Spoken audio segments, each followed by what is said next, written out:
So, welcome back, everybody. We are playing more Crisis Core Reunion, the sexified, yassified version of the original Crisis Core on the PSP. We're playing on Switch. We had just gotten past one of the, I guess, like, second chapter. We have confronted Genesis. He showed us his cool wing, flew off in the sky. And Gilles kind of axed his mom out of, I don't know, I guess, like, a merciful death, because he's like, I guess I'm a monster now. Bye-bye, mama. And now Zack's like, holy crap, what the fuck is going on? All of the first-class soldiers are going bananas. And we're gonna have to get down to the bottom of this, because apparently we're the only reliable one around here. Let's go. Gotta go to the briefing room. So, but thank you for the 3 months. So, the war is over. Oh yeah, we also finished the war. I'm sure you heard. I ruled. Oh my god. No, I didn't hear. The company reports don't mention you at all. Ah! On TV, they only talk about Sephiroth's bravery. But Sephiroth was in B Unit. Well, our heroes are chosen by the media. Dreams crushed. Yeah. It's a PR nightmare out here, Zack, alright?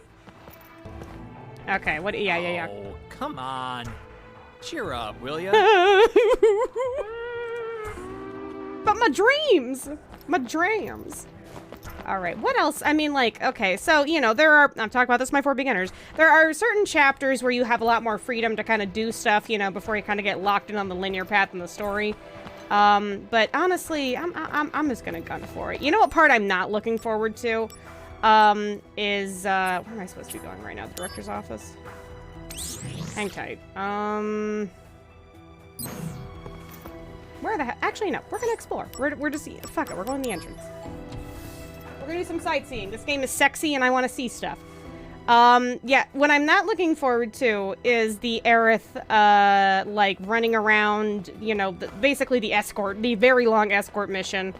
I'm excited to hear Aerith's, the Brianna White's performance, in this game. That's gonna be cool, but God, that section is just so boring. It's just so walking around, and then some kid steals your wallet, and then you gotta beat the kid up, and, a bunch of other stuff.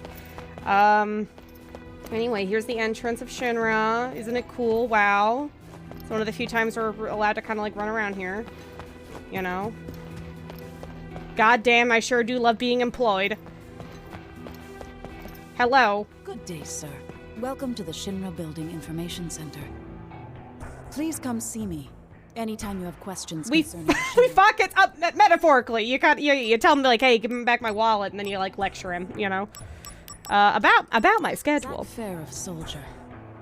Let me just check your schedule quickly. You have a meeting scheduled with Director Lazard in the director's office. Cool. About the Shinra The building. Shinra Building is a secure facility. Access to all areas is controlled by employee ID. Members of Soldier have access through the second floor elevator. Yeah, it's so secure. You should know, the exhibit room and the entrance area are open to the public. Okay, I'm gonna go to the exhibit room. Touring around Shinra and Crisis Core capitalism. So it is. It's like another day at the job, And this is where all the stuff is. So this is where we can see the things. Check it out. See, there's the motorbike. Cool. Wow. Sexy. We got we got another car here. Got a rocket. Hello. Hello, good The sir. astronaut chosen for the flight is a legendary pilot and the namesake of our airship, Sid Highwind. That name's familiar.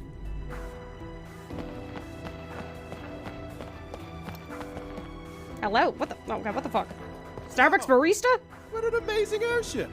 I'm amazed that Shinra can make something like this fly through the skies! All right. Average plane fan, I guess. All right, let's get out of here. Let's go talk to the director. Be like, hey, yo, why didn't they mention me in any of the stories? Where is the Zack Fair love? Why didn't Sephiroth give me a shout out on Twitter? See, these are the questions. All right, let's go. I'm pretty sure they're gonna introduce the melding here in this section.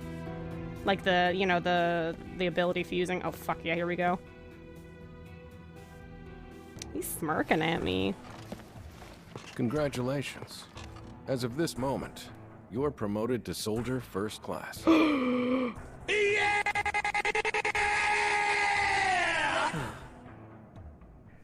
thought I'd be happier. Okay, well, I was excited for you, Zach, but whatever. Too much happened too fast. Zach, I'm afraid I need your assistance again. Are you pushing another assignment on me? My apologies. Whatever. I'll fill you in, Zach. But before that, go to the briefing room and change into a first-class Yeah, yeah! Get those cool black threads. Check it out.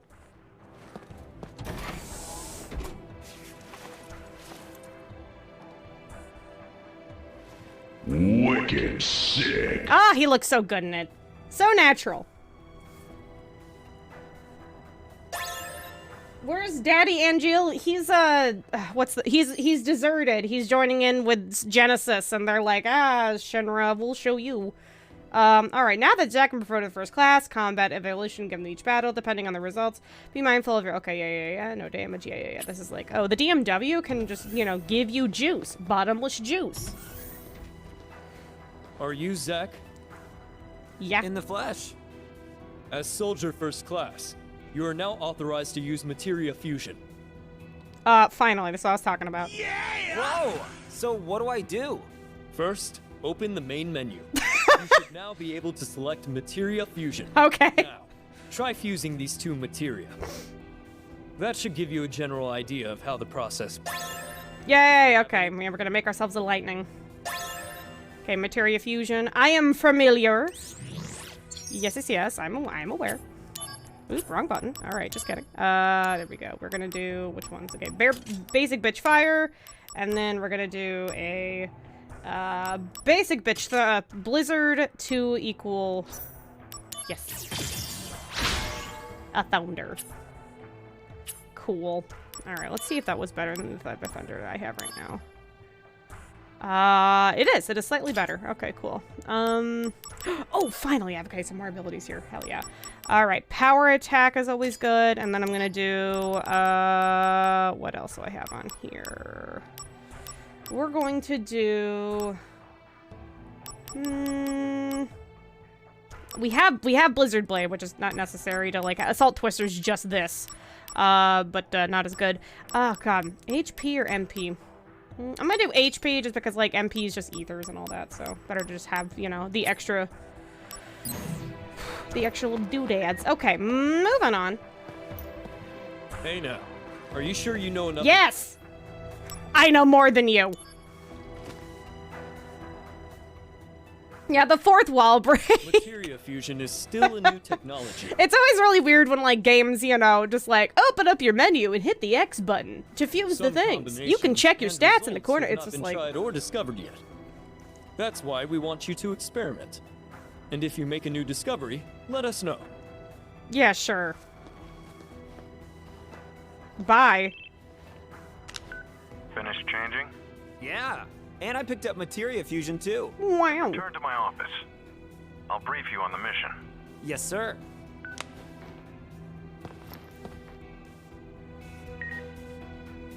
All I saw with your Twitch notification was saying, me? And I immediately knew you were playing good.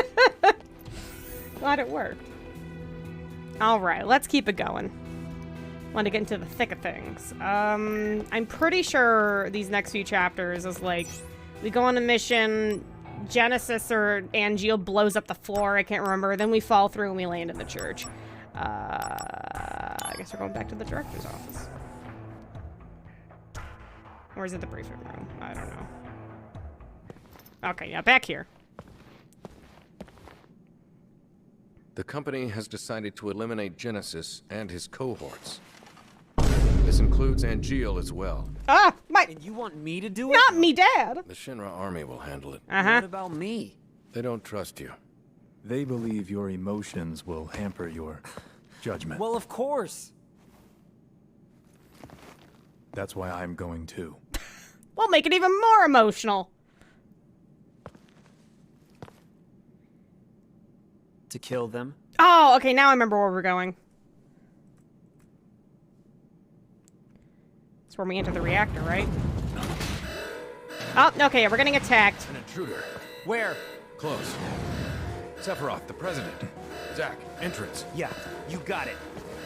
God, protect the property at all cost. Okay, cool. Let's save really fast. Let's get with it.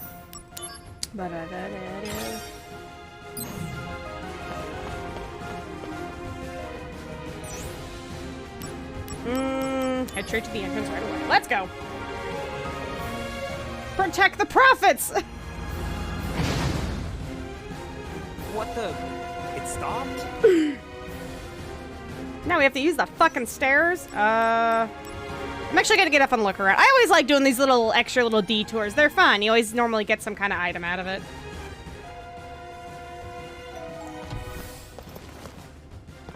Soldiers here. Thank goodness. You just talked to me, my guy. You don't remember my name? I deal with that. That? That? Those. Whoa! What is this? Oh god, the Roombas are attacking. Activating combat mode. Okay, let's see if I can remember how to fucking play this video game. Beast. Alright. God, it's so much fun to play now. Oh yeah! Because, like, I always found Crisis Core fun to play before, but now it's, like, super fun to play. It's a whole new type of smooth. What, you don't know? That was an intruder neutralization mech. Pretty sure it was a Roomba. So why was it attacking? Yeah, the Roomba revolution has begun! They're rebelling. It went berserk for reasons unknown. There are others stationed. Yeah, okay, I'll go do your little Roomba cleanup. But God. I was ordered to go to the...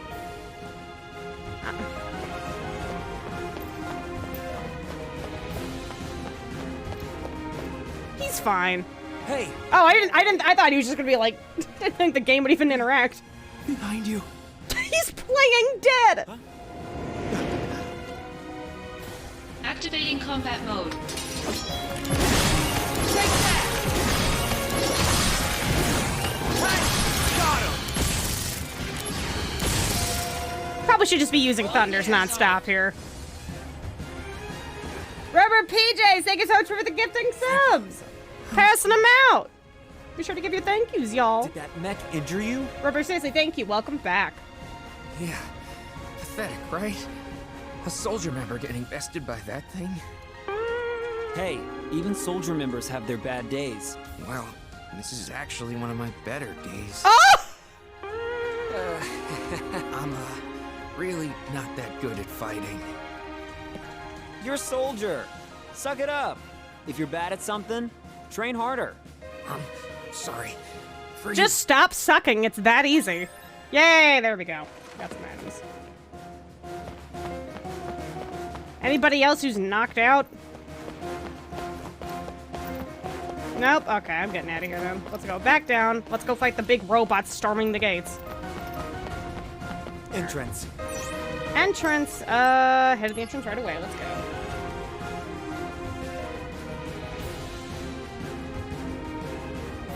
There we go. It's easy. Just stop being a bottom. Why are Shinra weapons attacking the Shinra building? Huh? Is this Genesis' doing? Ah, God, riveting performances. Okay, Activating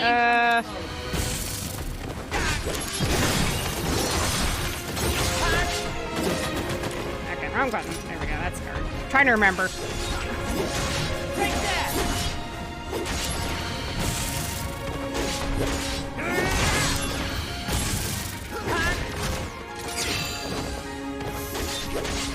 Oh, now no MP cost. Thanks, game. 2 seconds too late. Come on.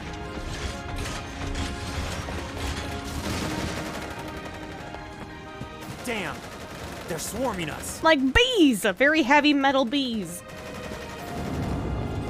Activating All right, party hard. combat mode. Got to watch a live stream. Been a fan of yours for years. I'm playing this game for the first time, and it's been fun. Well, I hope you enjoy. Say, see it through the very end. I promise. You will not be disappointed. Woo! Okay, yeah. One at a time, fellas. One at a time, please. Don't make it weird, all right? Can I get some juice? DMW baby. I need milk. There we go. Ask you shall receive. Here we go. Go.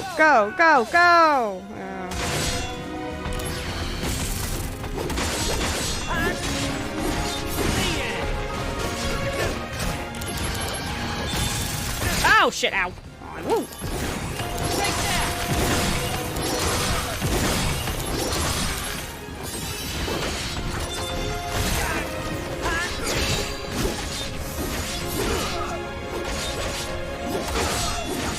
Hold on, I forgot I added power attack on here. Let's fuck with that. Hold on, power attack, going right, and pop. There we go.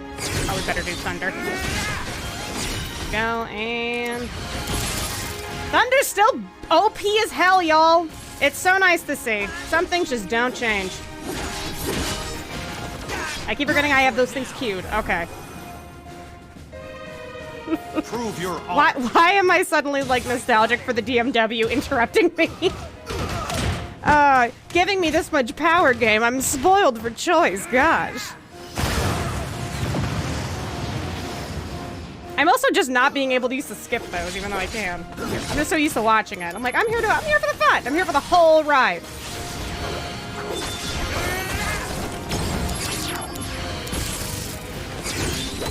All right, chain slash. Brace yourself. And I'll skip this one because chain slash is a basic bitch move. Let's go. Ow. Take that.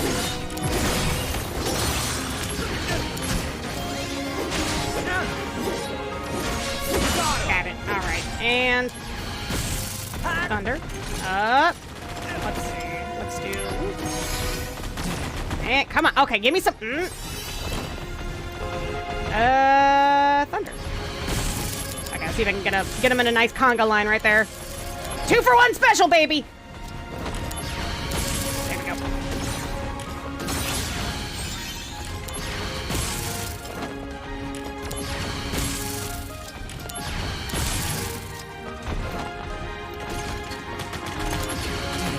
No. Stay next to each other. Come on. There we go. Got it. Conflict resolved. Yeah.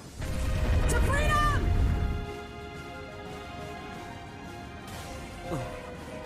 Sephiroth, the intruders are Genesis copies. There's no doubt. This is Hollander's doing. Who is that? A Shinra scientist who stole the copy tech, then vanished.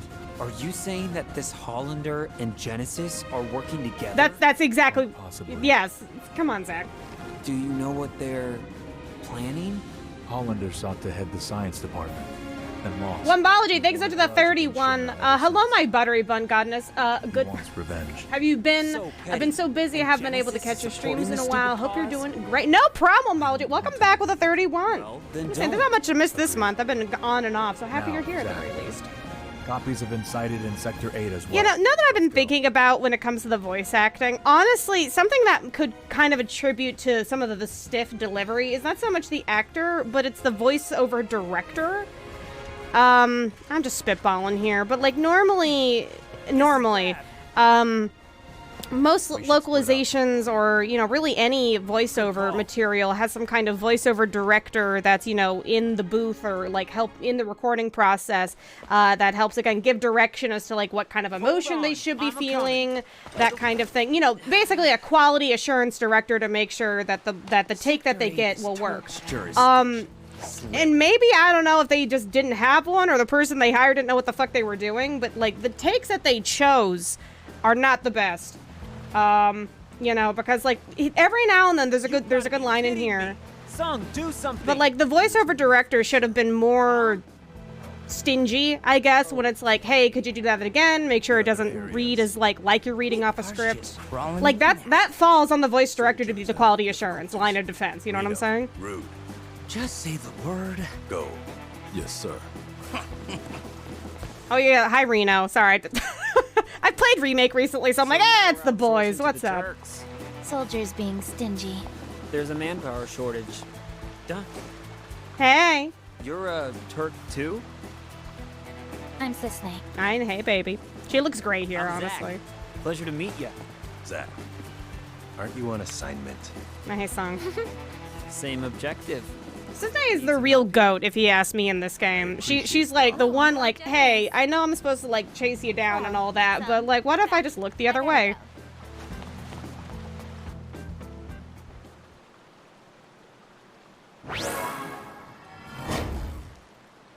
All right, a new limit break has been. Yay! I love Lucky Star. It's a good one.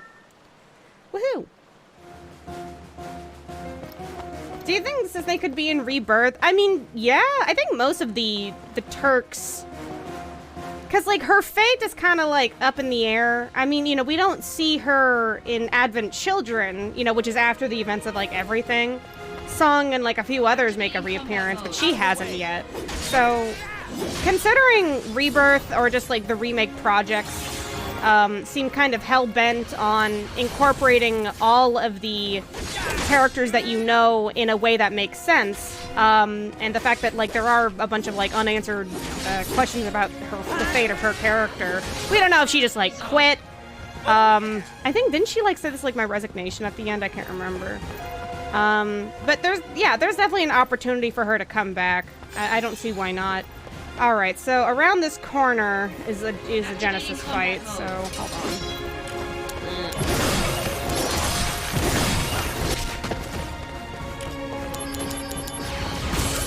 Whoop. Okay, hold on. I'm fucking up. There we go. Whoa! Hey! Hey!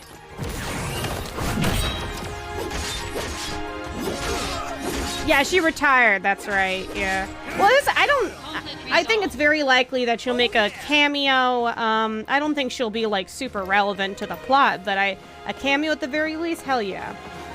Also, Michael, hello, fellow Crisis Core enjoyers. I'm the man of taste. Welcome back. Hope you're doing lovely. Good to see you. You wanted to snap my ankles? Oh my god, that would hurt so much. The things we do for love. Okay, now I'm getting the Shikt Academy. I'm not vibing with my stats right now, guys. I actually think I might. You guys mind if I go through the mission drive-through and get myself a little tasty burger level up? I love this game so much because this shit does not make sense at all. Let's do Genesis Forces. Rank 1, let's go.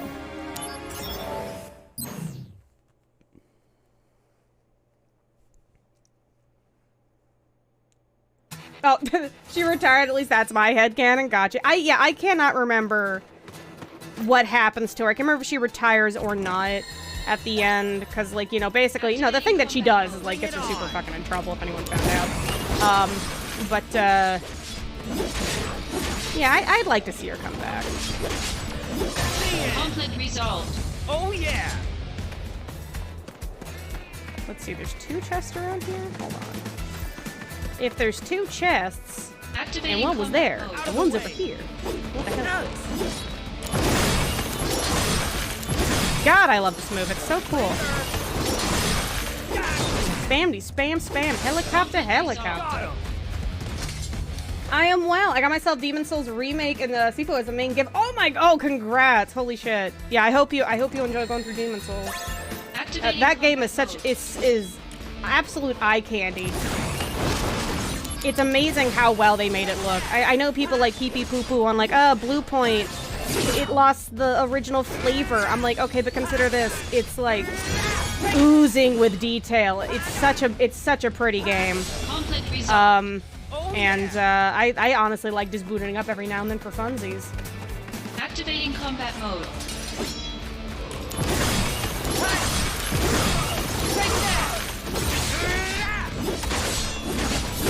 Pop. Later. Oh yeah. Thanks. Zach, I know the city's in danger, but let me go out and do some stuff in the first place. Yeah, let me go do some errands. You guys don't even want anything from the grocery store. Give me that. Yeah, give me that weakness. Give me that zippity zap zoop. Pop, lock, drop. Oh yeah. Let's see. All right, yeah, you're the one I'm here for. What's bothering?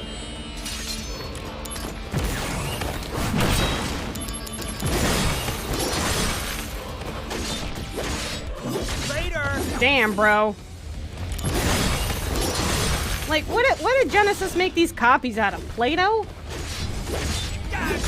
Conflict resolved. Oh yeah! I can still hear that montage of activating combat mode from your original video. Honestly, making that was pretty easy, considering activating combat mode happened something like 2 fucking seconds. I'm glad they kept it. That was like, you know, there was a few things up in the air when it came to, like, you know, bringing back Reunion, or bringing back Crisis Core. And, you know, there's charming things people kind of expect from the experience, and activating combat mode was one of them. It's like, yeah, it can be annoying, but it's also like a staple of the experience, if you ask me. Let's do Hojo's Laboratory for funsies. Alright, this is rank 2. What are we going up against here? Thunderblade, okay. They kept the memes, they did. They understood the assignment. Activating combat mode. Out of the way!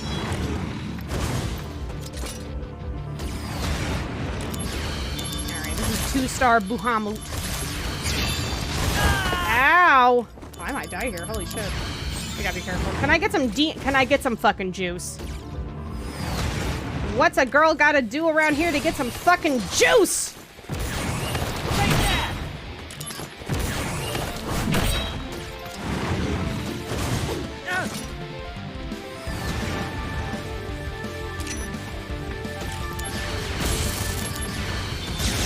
Oh, crap. Okay, hold on. Alright, come on, drop down.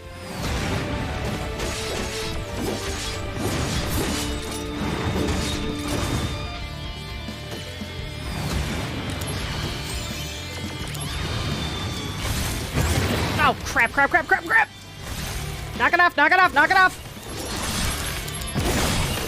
Oh, okay, he's gonna fuck beam me. Here we go, guys. Hang tight. Oh god, he's gonna fart. Did I live? I'm pretty sure I lived. All right, yeah, there we go. I'm gonna get myself some fucking. Can I please get some? Yeah, what is it doing? All right, yeah, there we go. Okay, we got the summon one. Come on, give me some power. I haven't gotten a single one yet. These things drive me nuts.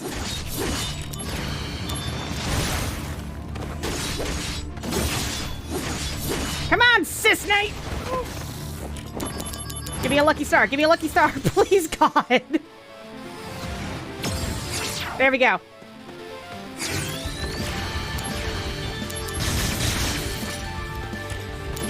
Come on. Get closer to me. Bringing out the big guns. Give me that supercharge. You can do it, Zack. I'm on fire now.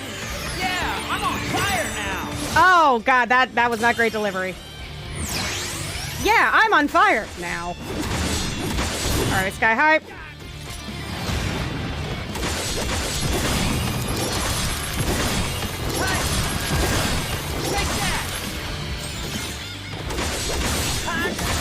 Got it! All right. Oh, yeah. To freedom!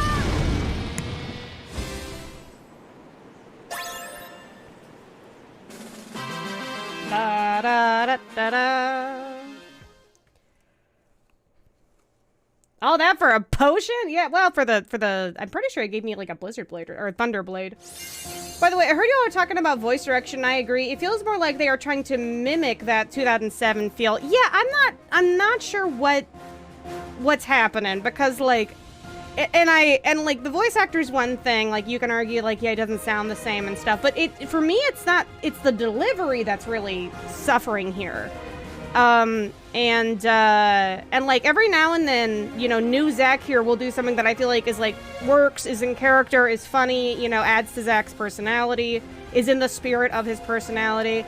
But really the voiceover director is the last line of defense when it comes to quality assurance. And you can attribute a lot of the weird ass delivery to the director not giving them proper direction on how they should, you know, pace out their line. That's how I see this, you know, and it's just like, ugh. Like, what were you doing? Why did you A-OK some of these takes? That's what I'm so perplexed by. You know, because like a voice actor will give you at least like 5 different takes to choose from for like any given line, and then it's the director's job to choose the take. So it's like, what's going on?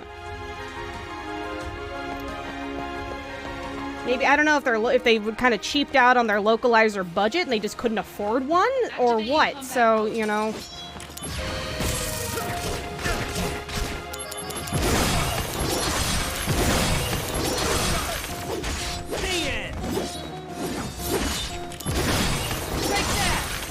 Okay, well now that my thing's sky high, I should probably go in there anyway. All right, let me open up the menu, and we're gonna go. We're gonna go get Genesis, copy number like whatever. My newlywed sis, so he'll keep you in the background, Buns. I wish I bought this on the Switch, cause now I can't go Naga on this trip, but oh well. Happy Bun Year. Oh shit, Damon, thank you so much for the 5. Appreciate that.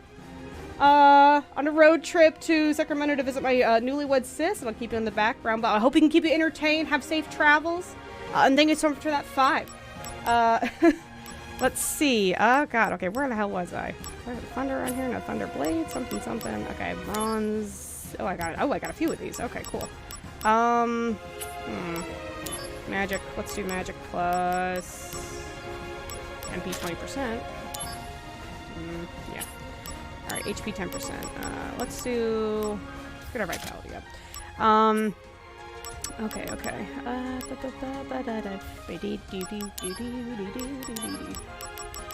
I wonder if we could take the power blade with the thunderbolt. That? Yes. Get rid of it. I know I have it equipped. Alright, there it is. Cool. Cool. Love that for us. Okay, let's do it.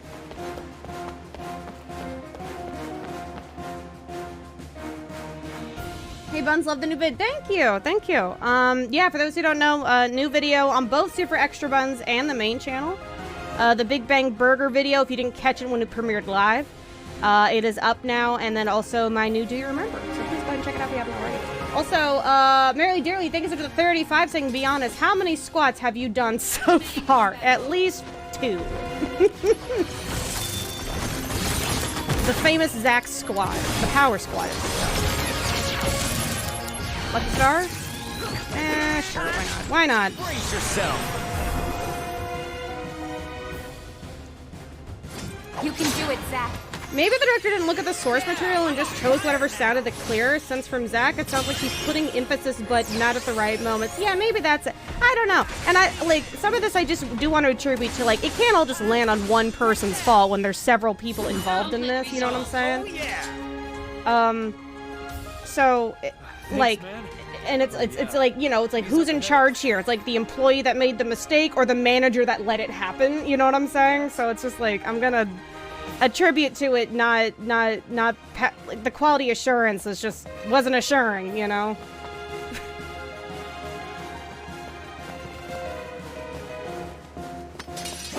Howdy gamers, I'm cooking, but I'm Gungaga or whatever the phrase is. Welcome back, Dr. Caesar, we're doing well. What are you cooking? Ow, ooh, got out. Alright, I forgot I have Thunderblade here as well. Let's see how hard this is. Oh, sick.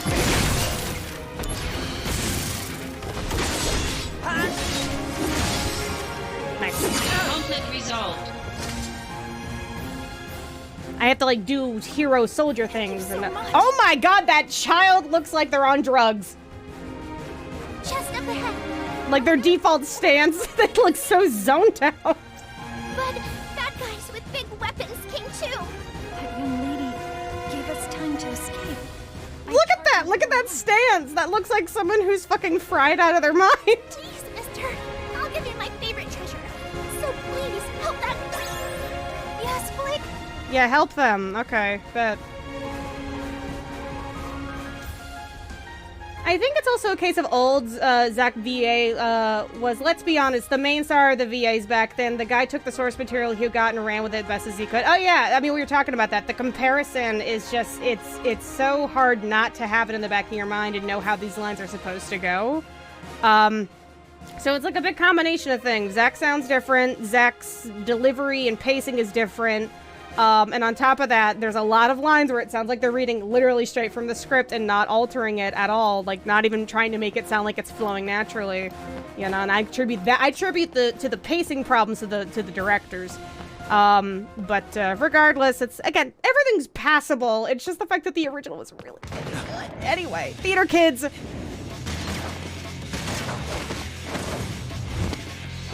Get him, Cisneg. Go! Shit!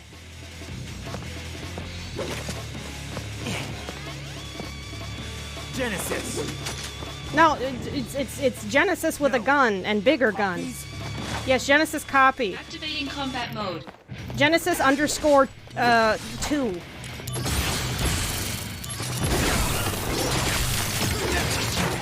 Okay, hold on. Let me go through my items here while I'm thinking. Okay, we got Soma. Gonna get that. A little bit of juice here. I'm running out of item. Hold on. Genesis.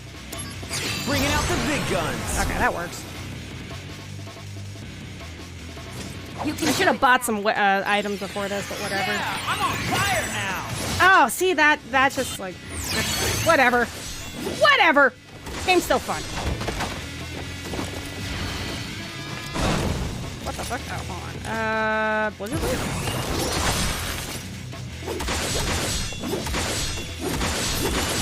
Oh, I'm gonna die. Hold on. Save me. Oh, whoa, there we go. Okay, this fight can be, hey, stop that. Okay, here we go. Scorcher. Ow. Smack. My leg. He just has a police baton.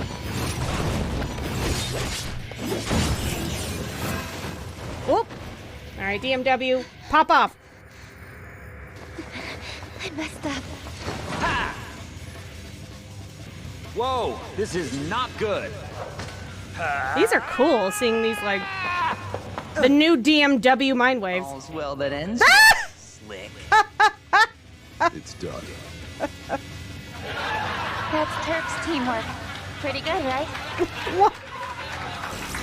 What a squad. Oh, okay, fuck yeah. Okay, ooh, we're heavenly high. Okay, pop off. Bro. Give me a sec.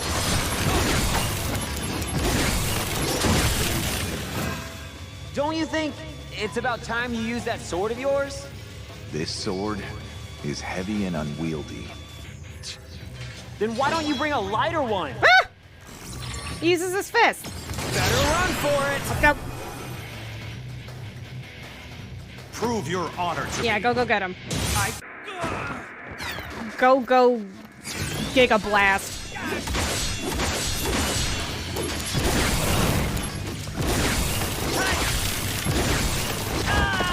Okay, yeah, I'm like super maxed out right now. Oh. No MP cost. Gotcha! Conflict resolved.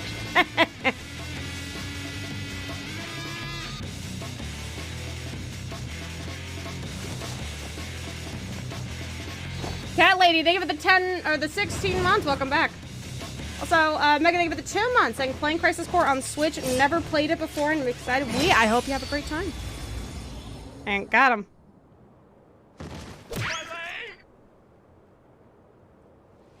Man, we didn't even get to see his like super move where he pulls out like the super big gun. Why is this song playing here?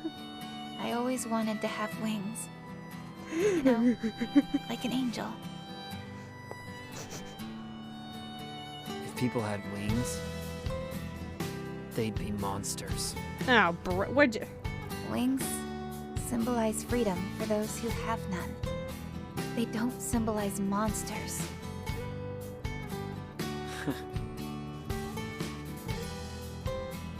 I mean, they're also cool as hell, you know? Impressive, I'd love to have Soldier wings, First Class. personally. You've got skill. Well, unlike the Turks, fighting's our main thing. See, that was a good delivery. Gift That was for good. helping me out. All right then. I'm off to the next job. You've got something too, right? Yeah, I do. Until we meet again.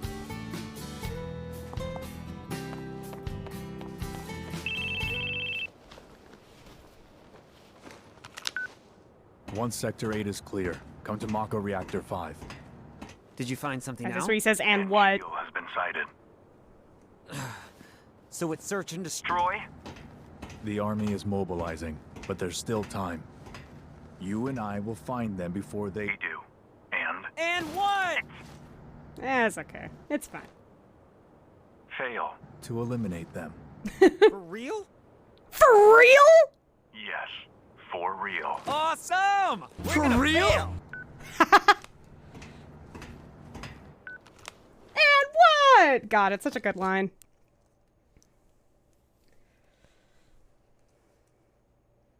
We're gonna fail! We did it, guys!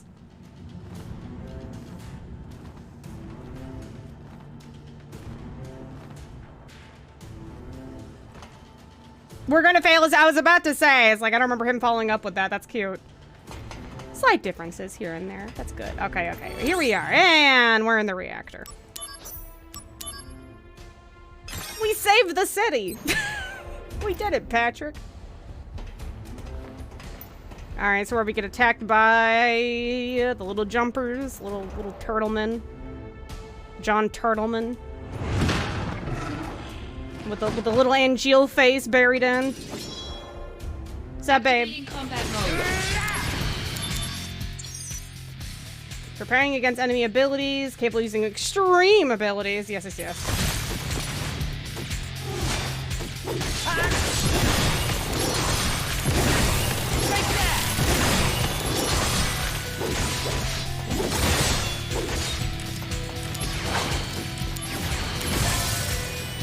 Bada bing. Conflict resolved. So would you recommend Reunion over the original Crisis Core? Yeah, I think the gameplay changes alone make it just the more preferred version. I think some of the if you have never played the original Crisis Core and you played this, you would have nothing to complain about when it comes to like the performances or some of the changes or something like that. You know, some more subtle, you know, getting character shit. So if you've never played Crisis Core and this is your first time with it, this is an ideal way to get with it. We used to sneak in there for fun. Oh my god, here it goes. When the second Oh god, this scene. Genesis, Angeal, and I. It's the threesome cutscene.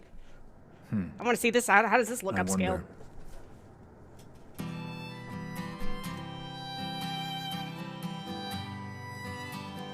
Infinite in mystery is the gift of the goddess. Oh, brother. We seek it thus. Wow, it looks so good! I mean, still, you know, you can still see that the resolution isn't as crisp as it can be. I know what they used here was some kind of like, from my understanding, they didn't build them from the ground up. They used some kind of like render scale thing where it's just kind of like an AI generated like recapture of it. I don't know how to describe it, but when you've beaten it into my head. These are the originals, just like using some kind of AI tech to upscale them without losing like that much resolution. And you can tell that this was at one point a 4080p video, you know? There we go. Yeah, it's just guys being dudes. Honey, I'm gonna go have one hang out with the boys. See a threesome. Look at them go.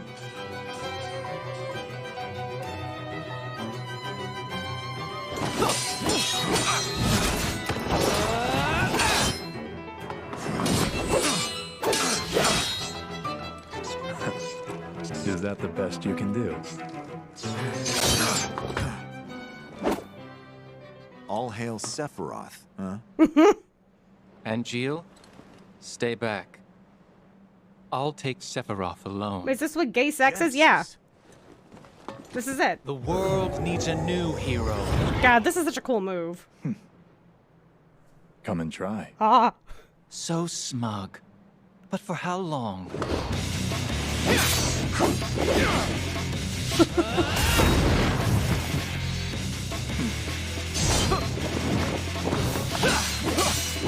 The girls are fighting. I got all these brain losses. What's up with that?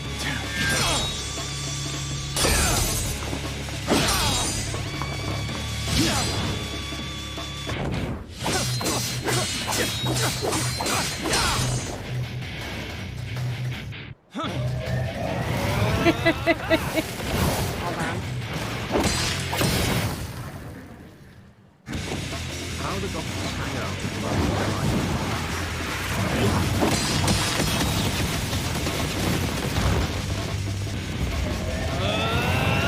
Stop! You'll destroy this place. That's no way to talk to a hero! Damn it. Fucked up that timing. Also, he literally blows it up in Angeal's face. Like, Genesis, your inferiority complex is smelly and stinky.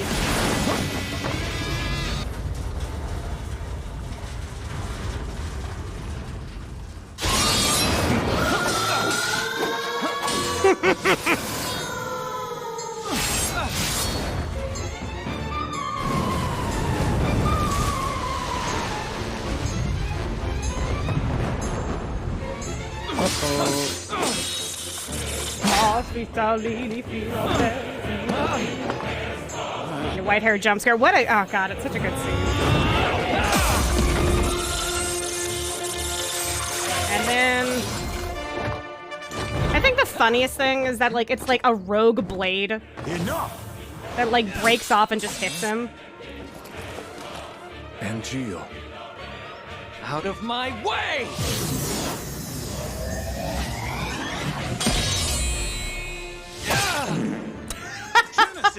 It's like, out of all of that craziest, the thing that gets him is an attack that backfires because of fucking, you know, the blade snaps and swings backwards. Just a scrape. And that's what causes the downfall. They played too hard. And then Genesis just never healed after that and he started freaking out. Even if the morrow is barren of promises, nothing shall forestall my return.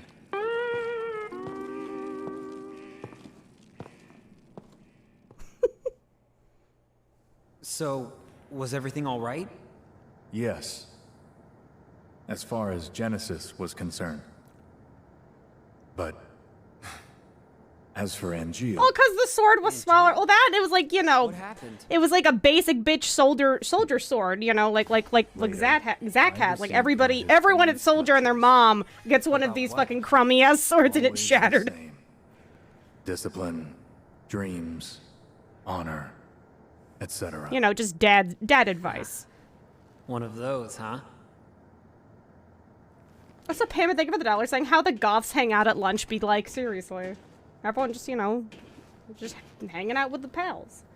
So it's true. They're in league with Hollander. Also, Rubber PJ, thank you so much for the 45, along with those gift subs earlier, saying, Genesis really is the kind of person who can't let go of Harry Potter. Oh, he just has a copy of the book in his pants. A thin book version and the thick book version. Crisis Core of Angeal got a sturdier sword. If he used his actual sword there instead of like the dinky one. What are you up to? Can't imagine the Buster Sword shattering like that. Just saying. Okay. Well, now that we're on the move again, we're on the fucking move. Alright, we gotta get over there. And combat mode. There it is. You can almost feel it in the air when you're about to get activated in combat mode, you know what I'm saying? Where's your jump? Alright, there it is.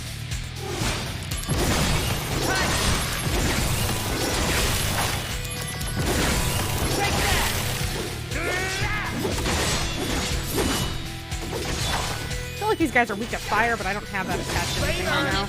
Actually, I probably should. Hold on. Let me change my blizzard to fire. Yeah, I'm pretty sure these guys are weak to fire. Save me some time. Yep, mastered it anyway. Might as well. Barrier! Oh my god. Okay, hold on. Let me the barrier. Okay, I have Thunder Blades. I really don't need Thunder right now. Please be the family of 3, I beg. Let's get barrier. Let's learn barrier. Is that Y? Yeah. Okay, cool. LB, thank you so much for the 30 months saying, you think Bayo would fight Sephiroth because he's an angel? There we go. Who would win? That's a better question. I don't know. I think Bayonetta would win over Sephiroth, personally. Thank you so much to the 30, though. Also, Santi, welcome back with 100 biddy saying, I found a shiny... I don't even know how to pronounce it. Tandem Mouse? Am I saying that right? I don't know Pokemon. Please be a family of 3, I beg. Whatever shinies you're going after, I hope you snag them. Which Bayo, though? Oh, no. I think Bayo 1 would probably have the best chance. Bayo 2 would, or Bayo 3 would just fall in love with Sephiroth or something. I don't know. Me, I'm a switch to... Actually, hold, where's my barrier? Did I have my barrier? Whoa! God. What? Oh my god, hold on. I'm being an idiot. I'm spamming the wrong button! Warm-up's over. I'm really fucked that up. My bad. Prove your Yeah, Bayo 3 is too horny. She can't be trusted. Horny in the wrong way, if you ask me. Bayo 3 just falls to her knees and she's like, oh. Mediocre men, my weakness! But then again, Sephiroth's not really a mediocre man, but you know, he's a bad guy. Oh yeah! Bayo 3 would say I can fix him. That's exactly it. Thank you. Thank you. So that's good. Okay.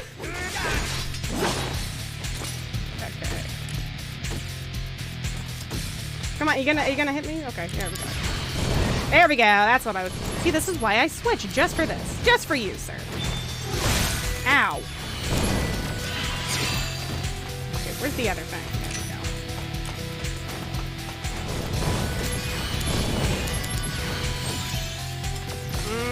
Oh, damn. I desperately need...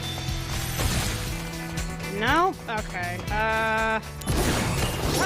Conflict resolved. Oh, yeah! The game's just like, okay, you're out of MP, you didn't go shopping, we're just gonna give this one to you! Holy shit. Alright, yeah, I have a shit ton of money, alright. How could this happen? I can literally have these things airdrop to me, and yet...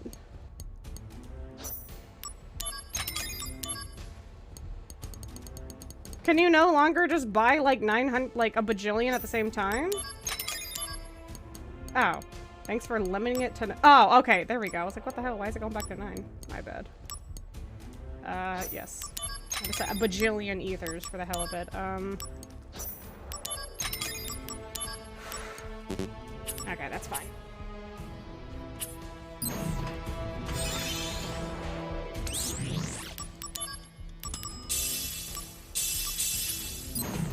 So my husband just told me he served Larry the Cable Guy at work, so that's cool. Holy shit! So Buns, what games are you looking forward to in 2023?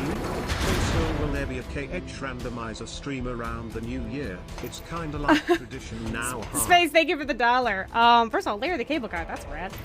Second of all, I mean, for 2023, there's so many. I mean, we got Rebirth, we got 16, we got Legend of Zelda, we got a bunch of other stuff that I can't name off the top of my head.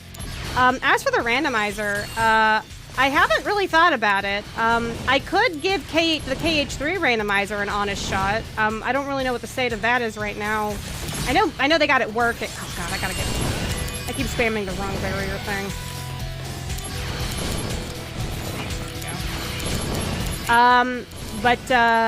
Yeah, I want to give the KH3 randomizer a decent shot. So if I can get that working, I don't see why not. Resolved.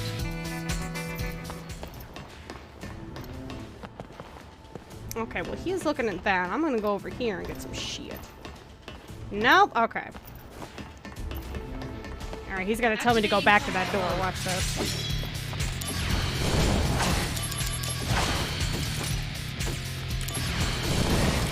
2 for 1!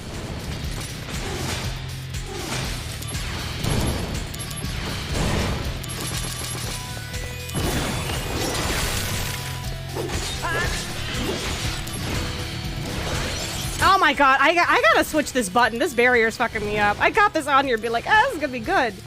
I keep spamming the wrong shit. These buttons are really fucking me up. I'm not used to that this many buttons in my Crisis Core. Let's restore HP. Here we go. The door isn't receiving power. Oh yeah, Resident Evil 4 remake is in March. There's so many. I need to make a list. I love watching the randomizer around New Year's. That we must. I should, huh? I'll look into it. Definitely. I'm gonna be traveling literally on New Year's Day for some other family stuff that's pretty urgent. But after that, I don't see why not. Hey, everyone, saw your post with Sonic, and just wanted to see, how are you liking Frontiers? I know, I figured, calling me out there. I wasn't sure if I was going to tell folks if I was playing it or not, but I was like, fuck it, I'm going to post this picture, it's funny. Yes, for those who don't know, I got this kind of random surge of, like, inspiration to be like, you know what? I need to try more games outside of my comfort zone. I need to give more series an honest shot, you know, before just kind of like, I don't know. And Sonic Frontiers, you know, the reviews were better than I guess I had anticipated, and I don't know, I had this sudden strike of inspiration to give it a shot. So I've never really played a Sonic game, like, legitimately. I've played like an hour of Sonic 06. I don't particularly count that. I don't think a lot of fans would count that either, because it's like the meme game. That's not really a good representation of the series. So yeah, I've been playing a few hours of Frontiers, and I actually like it. It's fun. I mean, like, I can definitely see, like, why the reviews weren't glowing, you know, and, like, where it's definitely rough around the edges in a lot of ways. But I won't lie, I am having fun running around just doing Sonic shit. A part of me is like, maybe I could make a For Beginners on it. I don't know. I suddenly had, like, a strike of inspiration to just, like, I'm gonna get my foot in the door in this and maybe make a video out of it, you know? And before Buns becomes a Sonic YouTuber. Yeah, I don't know if I jive with the other Sonic games. Frontiers is definitely more up my alley when it comes to just, like, you know, shit to do, and yeah, it's fun. Also, I mean, honestly, one of the bigger inspirations was the soundtrack. I loved the boss song, Undefeatable, and I was like, you know what, I should actually experience this myself in-game. And I haven't gotten to that point yet. I'm still on, like, the first island or whatever, getting the first set of Chaos Emeralds or whatever. Yeah, as someone who barely knows much about Sonic, except for, like, what I've heard in passing, I'm having fun with it, you know? Okay, what do I have to do? Go back down? Go back there? Alright, go back around.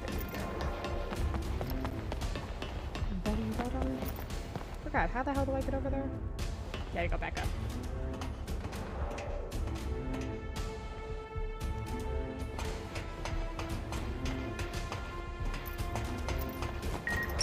I like things. They add these little markers of where you're supposed to go. I don't remember these being originally.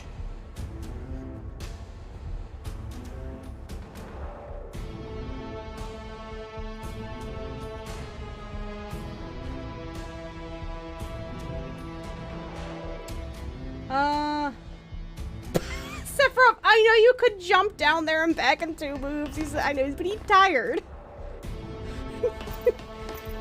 He's like, I don't want to fuck up my hair, so, you know, Zach, if you could go do me a solid.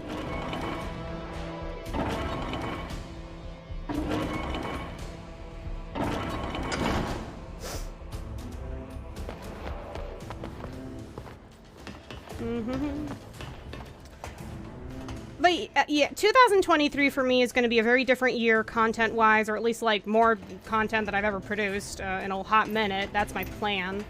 Oh shit, we're back here. Okay, go back. I do want to break out of my comfort zone a little bit. There's a lot of, like, you know, I'm known for covering JRPGs and stuff, but I'm also known for being, like, a variety content creator. Bring it on. I want to give games a more honest shot. I don't know. See if I can, like, you know, grow my channel by covering games that I don't normally cover. I feel like that'd be a nice change of pace for me, and I think everybody else, you know. So I've thought about it, and I'm prepping for it. I'm recording my playthrough, and I'm making notes and stuff. So I don't know what will become of it, but if I have enough fun with Frontiers, I don't see why I shouldn't make a For Beginners on it, you know.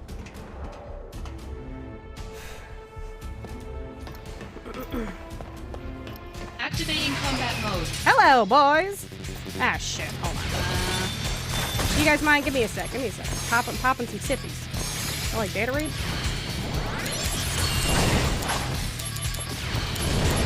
2 for 1.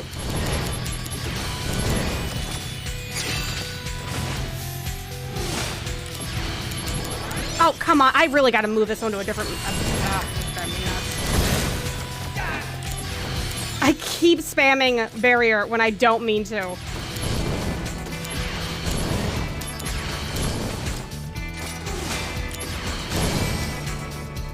Conflict resolved.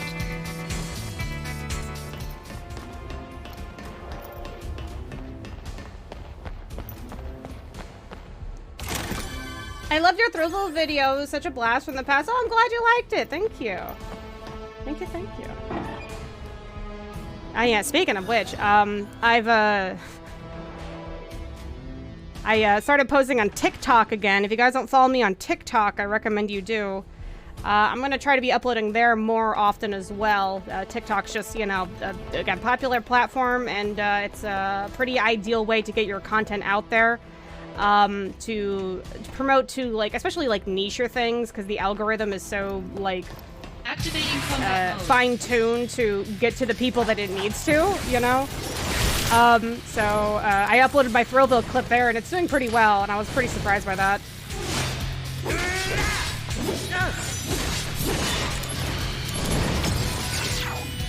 Oh, alright. Brace yourself.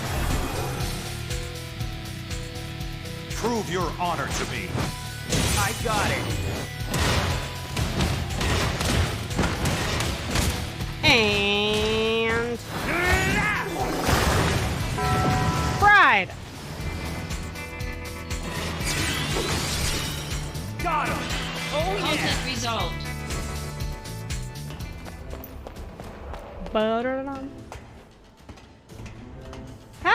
How does anyone navigate TikTok? Honestly, just your For You page will kind of do the work for you.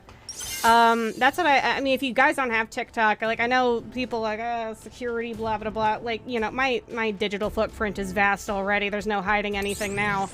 You know, TikTok is a good, fun entertainment. It definitely will spoon feed you the content you want to see. Stuff that you didn't even think you'd want to see. Their algorithm scares me. I've had days where I've thought about something, didn't even search it, just thought about something like old or obscure, or, you know, just like a passing thought about something, and then I'll be scrolling on TikTok, and I'll get it'll show me a TikTok of the thing I was thinking about. Oh, for this little guy? Sure. Better run for it. This makes sense. It's a little extra. Yep. Hi, could you finish off this little flying man for me?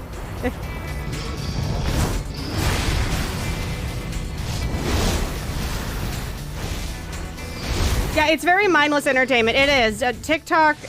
There we go. Gotcha. Oh, yeah. TikTok is the junk food of social media, if you ask me. It's, again, fast, bite-sized servings of every type of meal you can think of.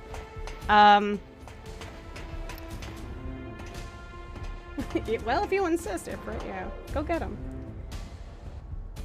Have you considered YouTube Shorts? I have, actually, yeah. I you know, when it comes to playing the quote-unquote social media game and, you know, trying to quote-unquote stay relevant in the current times, it's always wise to diversify.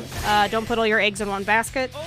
Again, as someone who's in a social media influencer, ignoring or writing off TikTok altogether, or like YouTube Shorts, which is trying to compete with TikTok, I just don't think is wise. So, you know, if you just can't beat them, join them.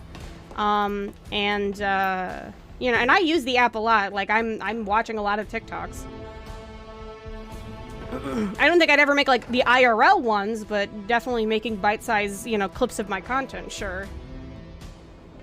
In fact, I'm going to be streaming simultaneously on TikTok next year, moving forward.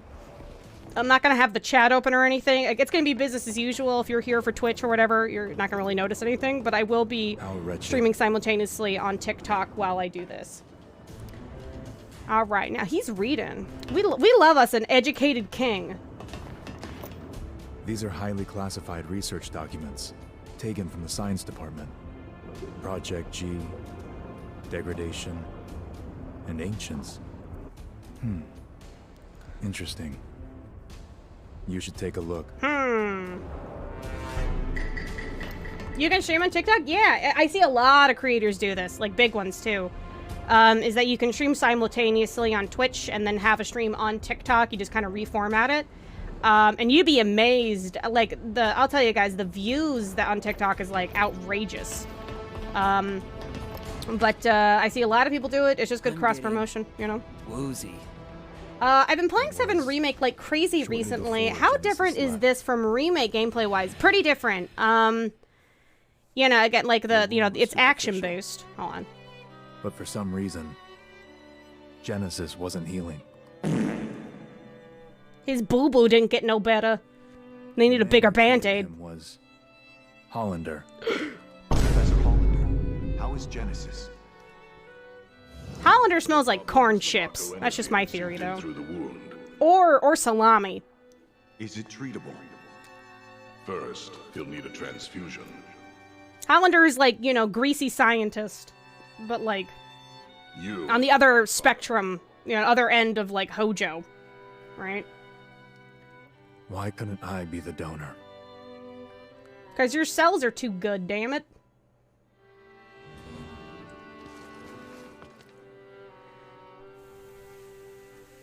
A soldier. Shinra only hires greasy scientists. It's on the applications little box. Because Hojo is also very greasy. But Hollander, I feel like, is a different kind of baked grease. Yeah, combat-wise, Crisis Core is very different from Remake, mainly because, you know, Crisis Core's combat is, you know, from 2006, long before Remake came along. They did change it, though, to update it to make it feel a little more familiar. So, you know, you got your basic attacks and all that. But it's pretty straightforward, honestly. Like, Crisis Core's combat is not that complicated. It's really just a matter of, you know, finding the moves that you like, because you got your default attack, and then you can customize, like, your shortcuts for either magics or, you know, like a special, you know, technical attacks or something, like Assault Twister or, like, Power Blade and stuff like that. And really the most unique aspect of Crisis Core's combat is the Digital Mind Wave, the DMW, which is that slot machine looking thing in the corner. Don't really worry about it too much because it is completely automatic. You have no control over it, except for the fact in Reunion they changed it, whereas before you were kind of at the mercy of it to activate a limit randomly. But now you can have it to where when you do get a limit, you can choose when to activate it. Which is a very small change, but a very welcomed one. So yeah, Crisis Core's gameplay, no one would describe this as a difficult game. It's just cathartic now to kind of just smack the shit out of people. So it feels, I guess impact-wise and animation-wise, it's very similar to Remake. Mechanical, very watered down, very straightforward. So, you know, you'll still have the fun, the excitement and punch of 7 Remake, but mechanically it's just very simple. Very straightforward. You know, you can just kind of customize your loadout with fusions and all that. Are there still points of no return? Hell yeah! Crisis Core's story doesn't allow you to go back. It doesn't make it. It wouldn't make sense. There are certain points of actual no return because there's like massive time skips. So. However. So yeah, just be thorough when you go through your first playthrough. Yeah, the points of no return thing, I don't think they really could fix if they wanted to. You know, most of the stuff that you can miss on, like, points of no return is not really crucial. All of the extra content or, like, side stuff is all accessed through the missions, which can be accessed through the menus or at a save point at any time. You can, again, I can literally do this right now, in fact. Let's do it. Oh, okay, yeah, we got this nice little story moment. That's cool. What if I just go somewhere else right now? Bye, Sephiroth. We'll be right back. See? You can leave and come back literally whenever. So, yeah, all of the quote-unquote extra content is never really locked off. The only thing that you'll particularly miss in, you know, for the points of no returns are, like, certain items and, like, little story beats that are optional. So it's not really that big of an issue. And again, narrative-wise, it doesn't allow for you to return to places, so it would make a whole lot of sense.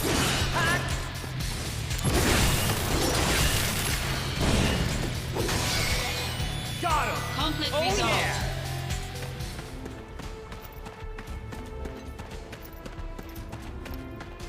Hey, baby. Activating combat mode.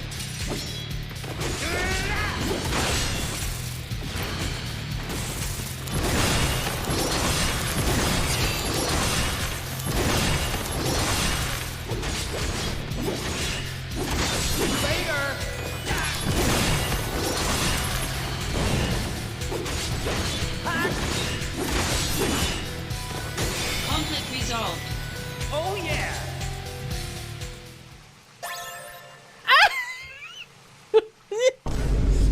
Serious question, do you guys think Zach washes his ass? I would say yes. After he probably got lectured on it. I don't think it came naturally. You joke and stuff, but there was this trend. It was a TikTok, and it was like this girl talking to the camera, and she's like, yeah, there's way too many grown men that don't know that you're supposed to wash your booty hole in the shower. And there were so many stitches from other women confirming similar stories of like their boyfriend or an ex-partner that, you know, they had some kind of incident where they realized that their partner wasn't washing their ass, like actually wasn't getting up in there, and you could tell that they hadn't wiped their ass in forever. And apparently, again, it's way too common. It's upsettingly common how many, I guess, like, alpha male, you know, beta, not beta guys, I guess dude bros. Let's say that, dude bros. Dude bros who are not wiping their ass or washing it in the shower. And again, these horror stories from these poor women who were like, you know, it's like we were together and then there was this smell, and then there were, like, streaks in our sheets and in their underwear. You know, again, people who were like, it was caked in, they hadn't seen, you know, like, they just don't wipe their ass or wash it. And that's sadly a very common thing for a lot of guys. So, hello? Hell no, yeah. People don't wash their ass in the shower. No! It's an epidemic! Like, there's too many guys who don't do that. I feel like here it wouldn't be much of a problem. Again, hygiene, how we doing, guys? Whoop whoop. You know, the gay agenda, wash your ass in the shower. Crazy. Yeah, it was upsetting how many stitches there were to that TikTok confirming that woman's, you know, original statement.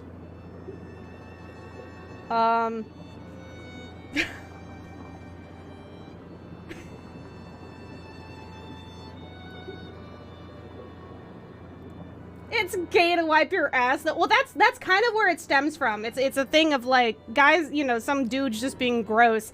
And then also, like, you know, some dudes who are, like, really, really insecure about, like, you know, appearing gay in any fashion don't want to get near there because they think it's weird. And I'm like, come on. It's like, it's not worth it. Are you serious? It's also not hard. Like, how is that not a part of your routine? Gotta power wash that face. I just started eating Project my G gave birth to the man we know as Genesis. So considering how well everyone's hair looks in this, you know, I assume that Zach, Sephiroth, Genesis, the whole crew does indeed wipe their ass. Sephiroth specifically. That thing's probably squeaky clean. You know, look at that hair. Not only that. Copies? Yeah, they're dying. Abominations. Sephiroth. Hey, it's you. Hollander. Okay, Hollander definitely doesn't wash his ass. Okay, Hojo and Hollander don't. Do something to me, eh? But then, who will stop Genesis? There is no booty hole action in that shower.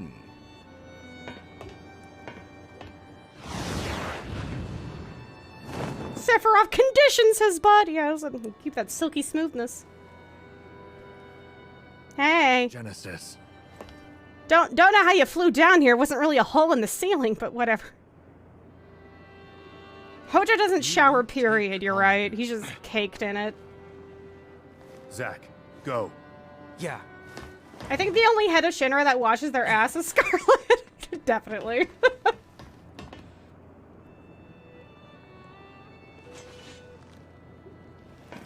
Rufus caused Charlotte told him to. Also because Rufus wears a lot of white, you know. I'm sure he had a few incidences. He's like, well, can't be having this no more. Of the dawn. Scarlet, do you have any advice? Of She's like, yeah, wash your ass. Loveless again. You never change. 3 friends go into battle. 1 is captured. 1 flies away. The one that is left becomes a hero. Rufus has someone else watch it for him. To enact it. Would I be the one to play the hero? Or would you? It's all yours. Indeed. After all, your glory should have been mine. How petty. In hindsight, perhaps. He's like, yeah, I'm a petty bitch. What of it? Now what I want most is the gift of the goddess. It's apples, Genesis. It's a metaphor. Or it's like friendship or some shit. It's like, again, he's in this longing search of the goddess and all that. And it's like, eventually he comes across something similar to that in the live stream. But like, for the most part, like, it's a play, Genesis. You won't get away. It is poetry, all right? It is all symbolic. It is all metaphors. It is not an actual present. Are you kidding me?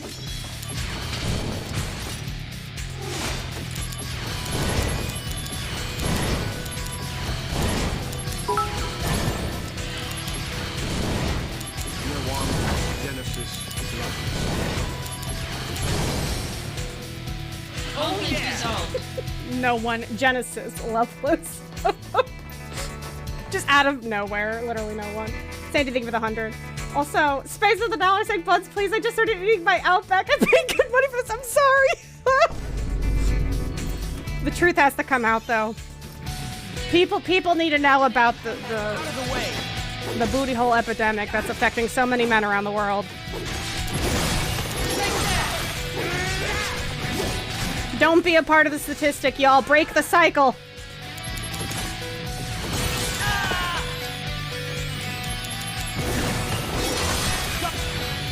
Oh, wrong spam, wrong spam.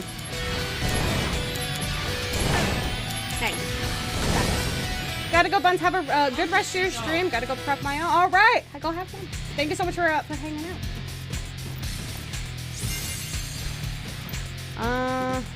Okay, no need for that right now. Yeah, let's get out of here. Hold on. I like little chests, little goodies, little treats. Okay, before I go there, I wanna... Hollander win. I know, but I want to explore Zach. Come on. Then he's out of breath. He's running, and we give him the old slip. It's like, just grab him by the back of the head. Oh my god. Come on, Zach. Activating combat mode. Bring it on. Let's go.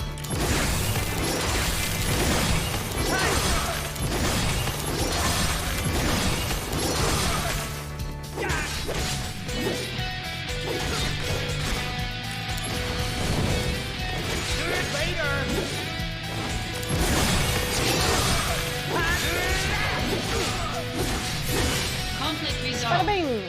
Oh yeah.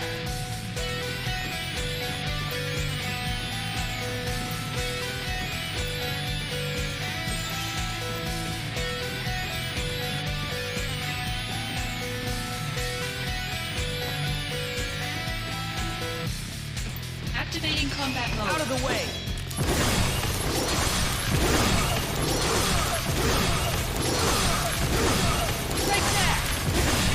I literally just feel like a blender. This is so fun.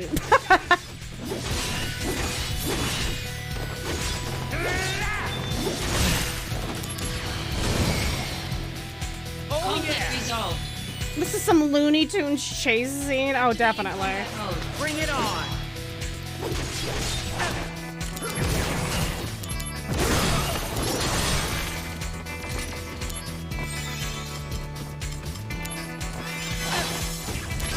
I need a Somi. Give me a Somi. Hold on. There we go. And let's do barrier.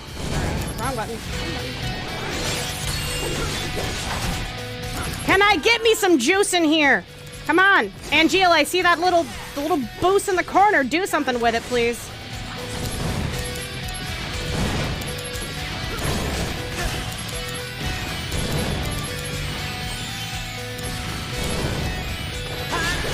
No juice for me. This is a very juiceless like fights, honestly.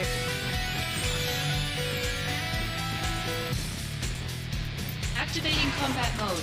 Oh my god.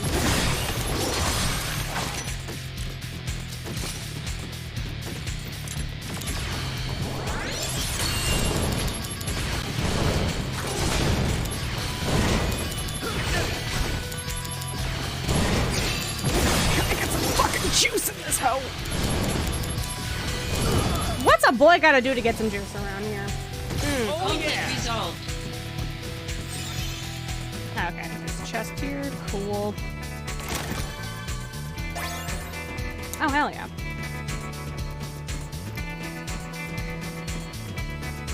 Oh, a Hollander. Activating combat mode.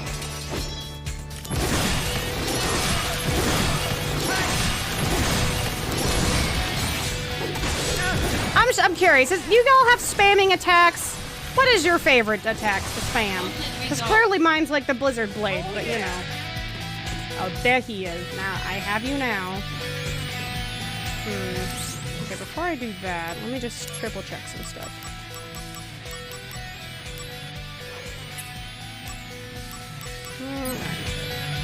Activating Quake? Oh, hell yeah. That's like a little later. Yeah, we're still pretty early in the game. I don't have access to like all the moves just yet, but you know. So far, these, not bad. Darkness, you don't have the spam and everything gets one shot? That's hot. Activating combat mode.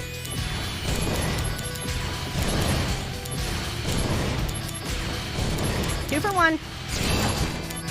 And pop. Gotcha. Conflict resolved.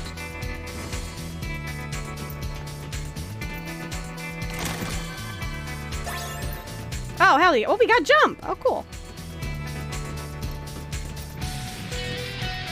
All right. What do you want? World domination? That's not even funny, man. Hollander, you can't escape.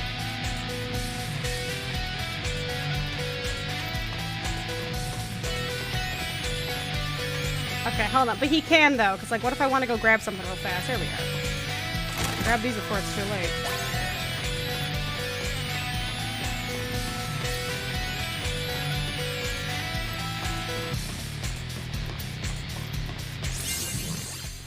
Hollander, do you mind if I give me like 2 seconds, bud? All right. Yeah, don't move. All right. Don't be a little goofy goober right now. There we go.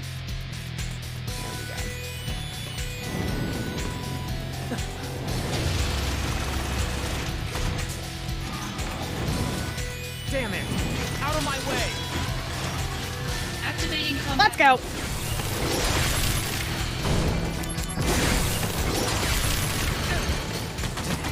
Hey, let me get my barrier on first, please. Thank you.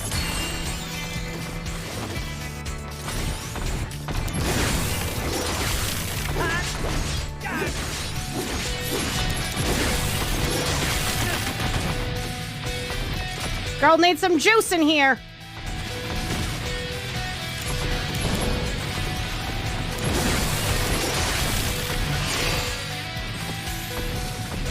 Oh, crap.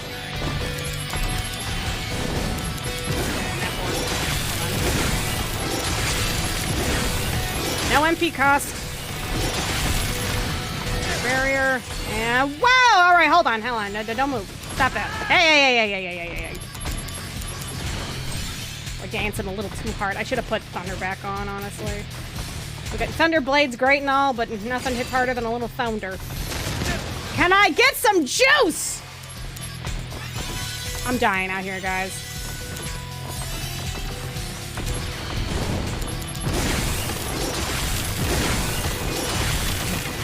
Which one's easier? These two, like you?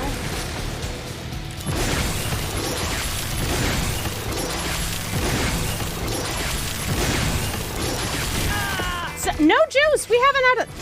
Where the... Come on!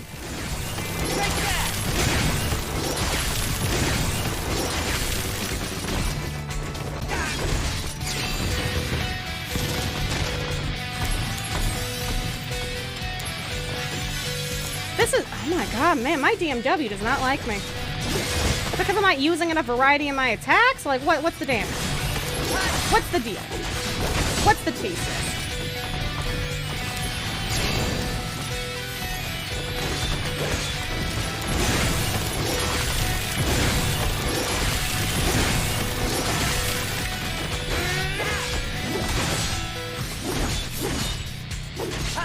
You got some juice though, no for a bait. I know, but I want some limits. Like this is a sip. It's not a drink. It's a sip.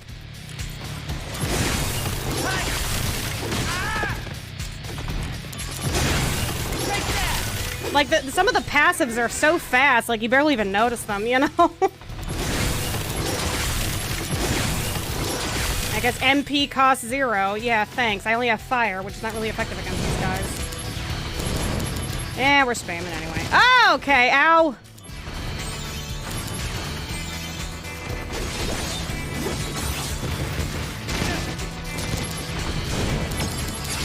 Oh, finally.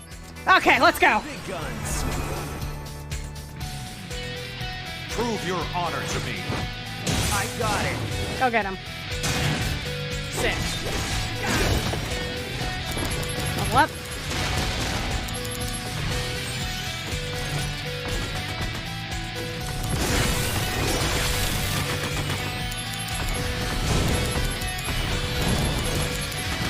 I'm also trying to level up this fight. Hey, guys, come on. I hate getting interrupted. I got endure. Alright, got it. Ah, a little sloppy, but ultimately... To freedom! Got it.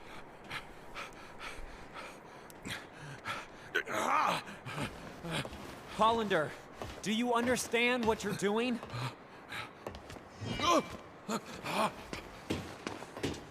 Working for Hollander now? What is it you're after? World domination. That's not even funny, man. How about revenge? For what? Are you sure, Zach? It's kind of funny. And Jill! What a good line.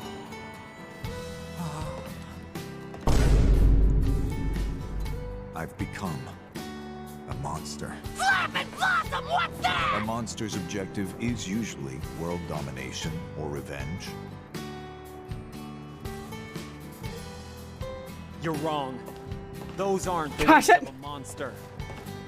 Well then, what are they? Angel's wings. Sure. Okay, but you're shedding like crazy. For Zach. We're getting, I don't know. What do angels dream of? Oh my god. Again, there's so much existential dread happening from these men.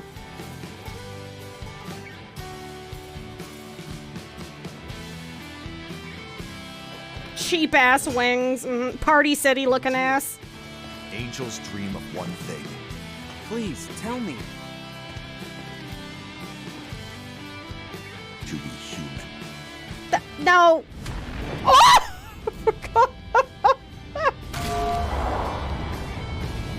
I forgot how hard he fucking punches him.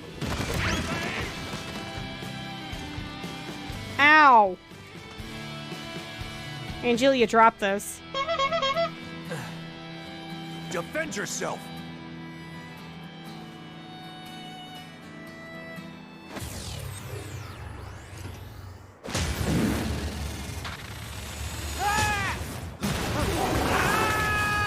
There he goes.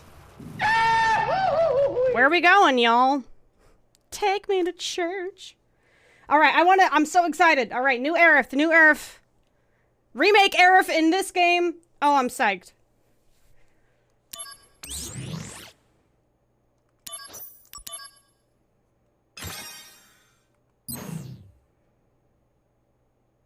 And that's the end of that. Good night, everybody. But-up. Tell me what happened. So I ate shit and died. I want to help out a friend, but I don't know how I can do it. Hello? Mom? Hello? Ah! Hooray! Heaven? Not quite. It's a church. An angel? No, I'm Aerith. Yeah! It's Aerith! Fell from the sky. Huh? scared me. It's Aerith Final Fantasy VII! So you saved me, huh? Not really. Hello? That's all I did.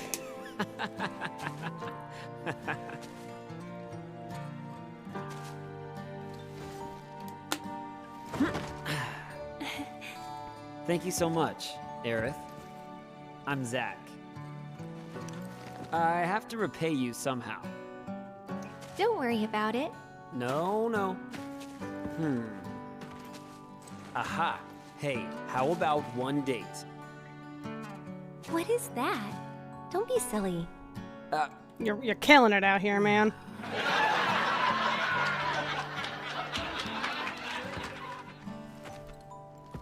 Stop.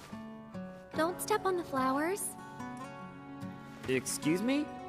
Normally, people are more careful with flowers. Well, I guess I'm not normal. Oh.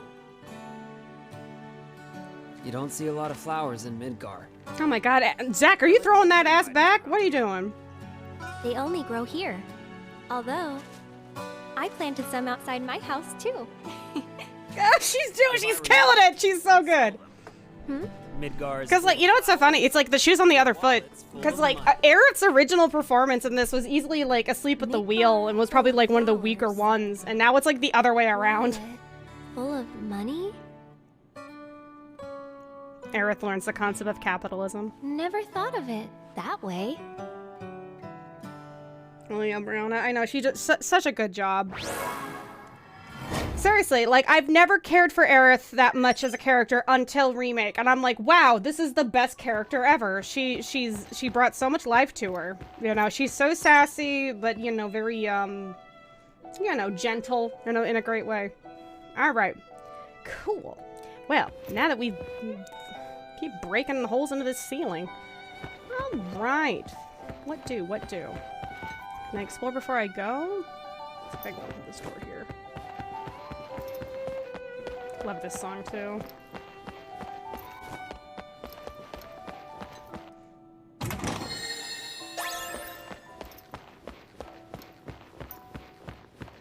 Gentle, but then says shit and then breaking our hearts with worry and then slamming a chair into your face. That's a woman, you know? I don't need to save. We're good.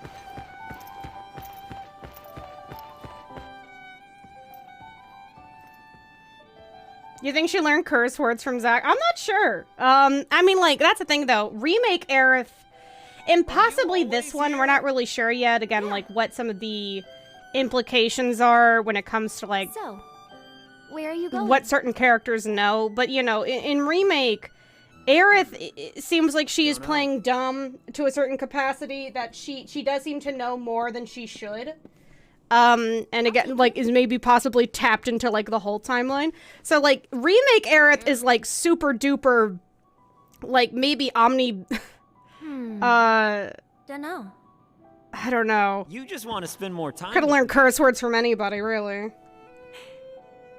Yeah. This one I'm not so sure. This might just be OG Aerith without, you know, being, like, Giga Brain connected to the timeline or the live stream or all that.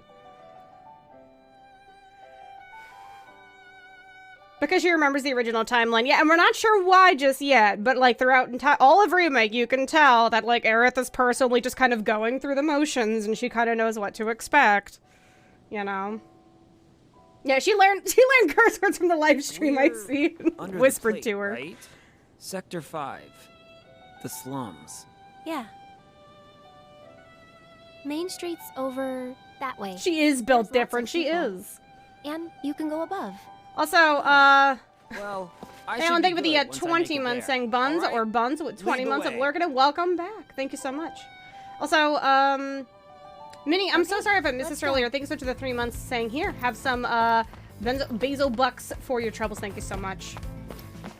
Yeah, honestly, I mean, like, you know, as much as I like Aerith now, this section of the game is easily my least favorite because it's just so much. Ugh. Let's just get this over with, shall we?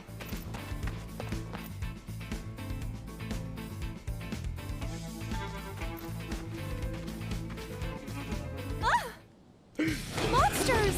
Oh, there we go. Oh god, and they're jiggling. Don't worry about it. I'll protect you. I've got this. You've got this? Oh yeah. Stay back, okay?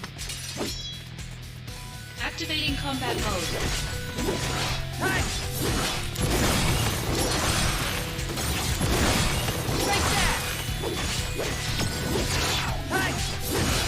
Oh damn! Oh, I could have used the airstrike. Sung's limit break is so funny because it's literally just like a fleet of helicopters and they just drop a bomb on them. You're so strong. Strong. Like a monster, right? Aw. Zack, what's wrong? Nothing. Now, let's move.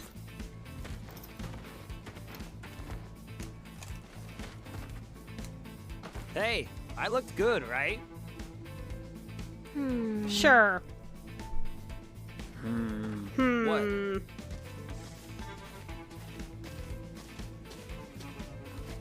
Dunno. Come on, flatter me. When straight men ask for jiggle physics, this is what they mean. Right, Zack, let's Gotta go. see those tumbies roll. Hello? Aerith learned how to use the chair as the ultimate weapon through the live stream. We're gonna imbue this chair, this folding chair, with the power of the gods. Hey, wait! Come on, girl, keep up.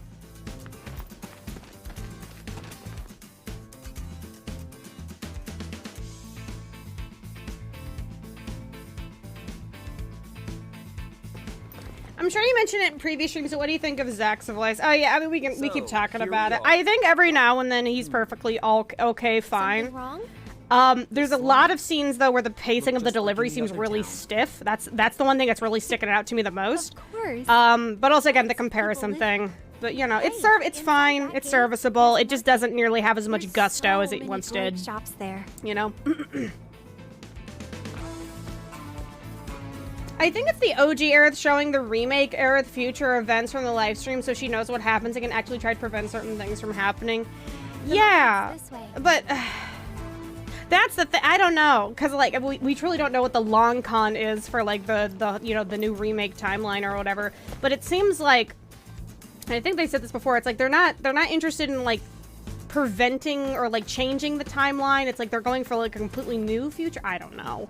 It's hard to describe, but yeah, at the very least, it's safe to kind of theorize that you know, OG Aerith somehow is communicating with remake Aerith and is like, hey, check this out, you know? There's no sky here. Yeah, check out the plate. We don't need this sky. You're under this plate all the time. You normally miss seeing the sky, no? Sorry, I'm not normal. She loves her slums, what How's can I say? The sky frightens me, like it's sucking me in. Hey! Weird, right? Huh. Hold on, wait a second. This is new? Normal is overrated. Normal is a setting on a washing machine. I know. One day, I'll show you a pretty sky. This is referencing and the remake. Is this right? Is this? I don't remember this being new. Trust me, you're gonna love it. I don't remember this. Because at the end of remake, Aerith talks about she misses like the iron sky or the plate basically, and that the open sky scares her. She mentions that in remake. Why do they keep bringing this up?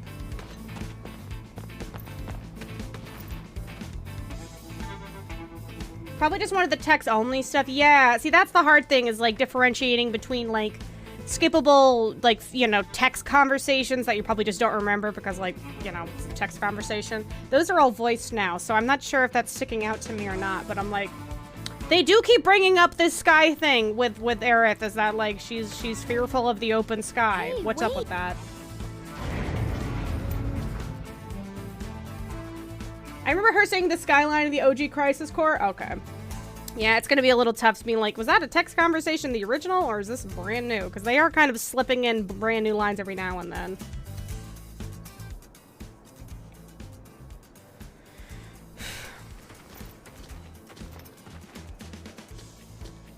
Huh.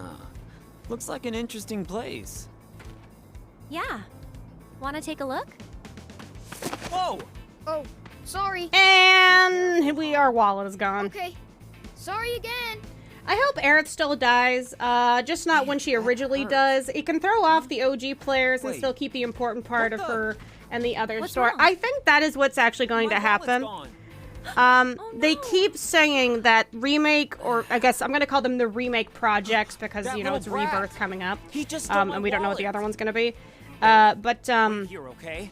They've said it before, that's like they're not going to deviate that hard from it. I think with their, especially with how remake goes, like, let's be real, like, you know, the Whispers are introduced pretty early and stuff. He doesn't but you know, those are like the only thing that's really like quote unquote changed from the original events. But 95% of remake is all things that either happen in the original or make sense in the context of the original or in the world building that's already established, right? Nothing feels unnatural or out of the blue until that ending, and I think that's so intentional. Is the fact that they're what I think might happen is that however they're going about, it's like rather in a new timeline, or again, it's like, you know, the super megaverse 7, I don't know. But I feel like they're using this opportunity to mess with original fans' expectations of where they think it's going to go, so they might make it feel like that they're setting up the timeline to really deviate. And again, kind of now there's this new tension with remake: is Aerith going to live? Isn't that scary now? Is that's a possibility that she might live, and there's tension of her possibly dying again, because, like, you know, that's like the thing about 7. Like, everybody knows that Aerith dies, but now remake's asking, but does she? Is she? You know, possibly making it to where that she could live in this new alternative timeline. And I think they're using that expectation of possible change to basically have Aerith die actually again. I think she is going to die. I think they're going to give us the kind of the false pretense, or kind of like setting up that she could live, and then they're going to be like, no, she's going to die, and you can't really, there's no way to get around this. Like, even in another timeline, 20 years later, remake, new world, Aerith will always die. That's a constant. And I think they're setting this up so that it hurts a second time, you know? Because if they just did the normal story beats, yada, yada, yada, Aerith dies, okay, boo-hoo, cry and stuff. But if you have a brand new story and you set it up to where it possibly hints at her not dying, and then gasp, she still ends up dying, that's gonna hurt twice as much. You know what I'm saying? I'm really excited that remake is doing what it's doing, just because it's fresh. It's complete. We don't know. That's the fun part. It's like suddenly the thing that we were so familiar with, that we knew, you know, from top to bottom, all of the details, all of the plot twist. Now it's open to where we're not really sure. So I think there's this brand new tension and mystery with 7, and it just makes it feel like a so much like it's familiar but new at the same time, and I think that's exciting. I don't know what's going to happen, and based off of what some of the interviews, it seems like they understand the assignment. Like, they handle like all of the new additions in remake, like you know, the mission with Jessie, or just like Jessie in general, all of the little extras that they added in the remake you know, experience that weren't in the original, felt so organic because they built off of things that were pre-established. You know what I'm saying? Like, no one minded that the dress sequence was changed, because what they did with it was fantastic and it worked, because it was, like, you know, in the spirit of the original, but it was brand new. And I think that's the thing that the remake projects are probably gonna constantly hit home, is that it's in the spirit of the original, but it's new. And I think that just gives it a whole new legitimacy as to, like, why these are worth playing, why these are worth paying attention to. And I truly think that they're trying to psych out the expectation that Aerith is supposed to die, you know, and giving you that false hope that, oh, she's gonna live this time, and then no, she's gonna die again, and you're gonna cry again, you know. Dark Sword, thank you so much to the 48. Oh my god, the 48. Holy crap. Holy shit. Wicked, sick, unstoppable. Final Sora, Fantasy thank you so VII much for the Remake. 2-tier, 48 months, and holy Zach, 2 years. Keep it, I mean, more than that. 4 years or something like that. Holy shit. Daniel, thank you for the dollars. Well, saying Final Fantasy VII Remake Rebirth. Rewritten? It could be rewritten. I don't know what the next one's gonna be, but it's gonna start with an R. All right, let's talk with these folks. Like, hey, who the fuck stole my wallet? Hey, yo, kid. We're still setting up the number guessing game.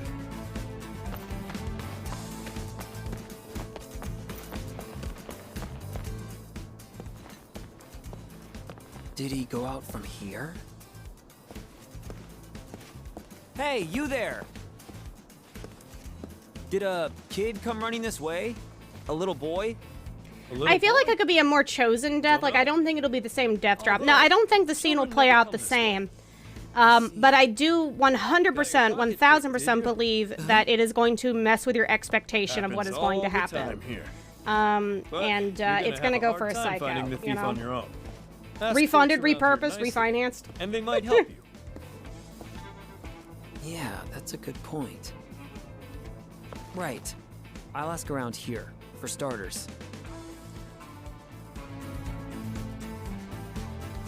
What if they pull a multiverse on us? Well, they might, and that's the thing, is that we're not 100% sure where Remake kind of falls in the original timeline.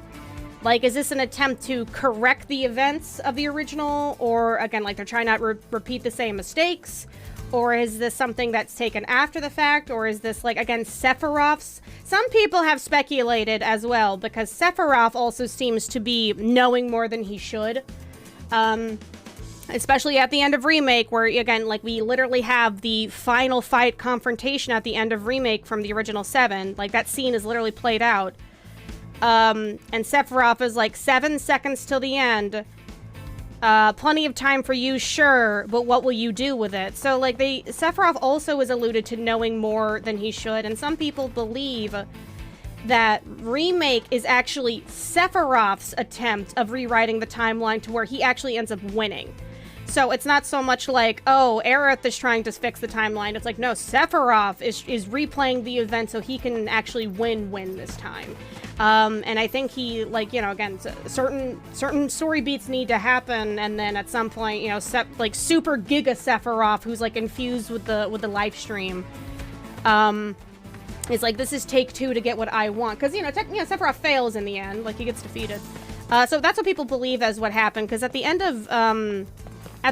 of Advent Children, you know, it's basically like Geostigma. The whole reason that's a thing is because Sephiroth's spirit life essence got into the live stream, and he basically weaponized the live stream to attack people and kind of rebirthed himself from the live stream.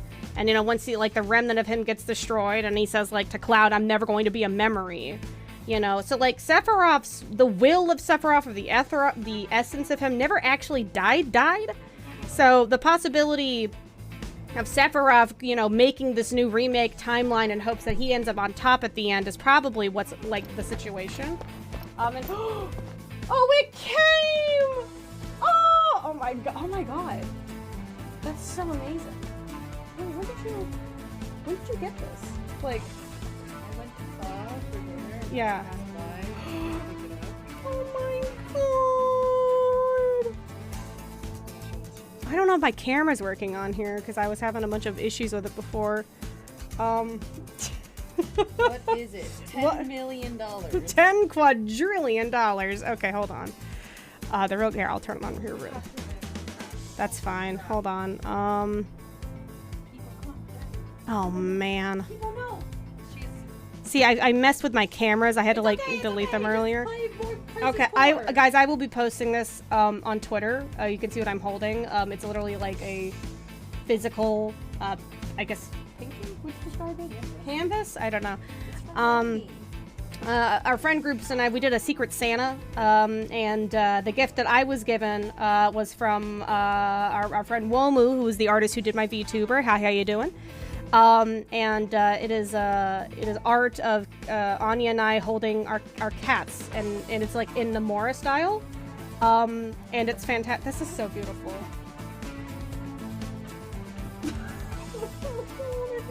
So Sorry, guys, we're having cat moments right now.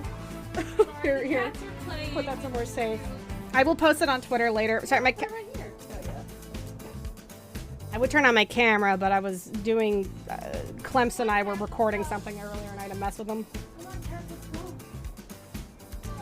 It's okay. She can stay in. Where's Ignis? Get him out of there, at least. Yo, he'll stop. Sorry, I totally just I'm gonna close the door so people can see here, okay? Bye.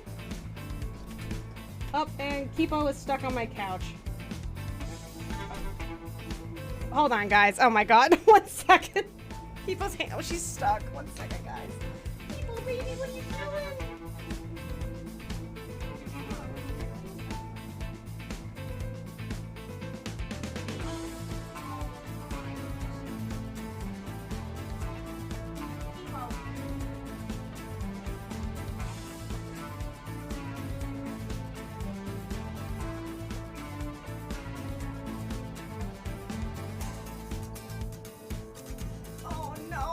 Hold on, guys. My cat's stuck in the couch. Kipo. Come on, baby.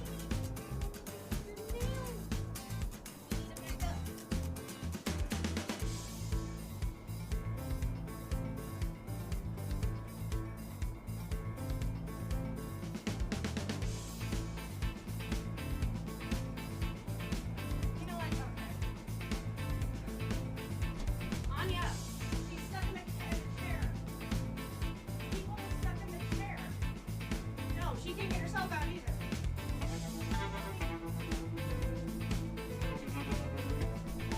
Hang on, everybody. We'll be right back. Okay, enjoy the tune.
Okay, we're back.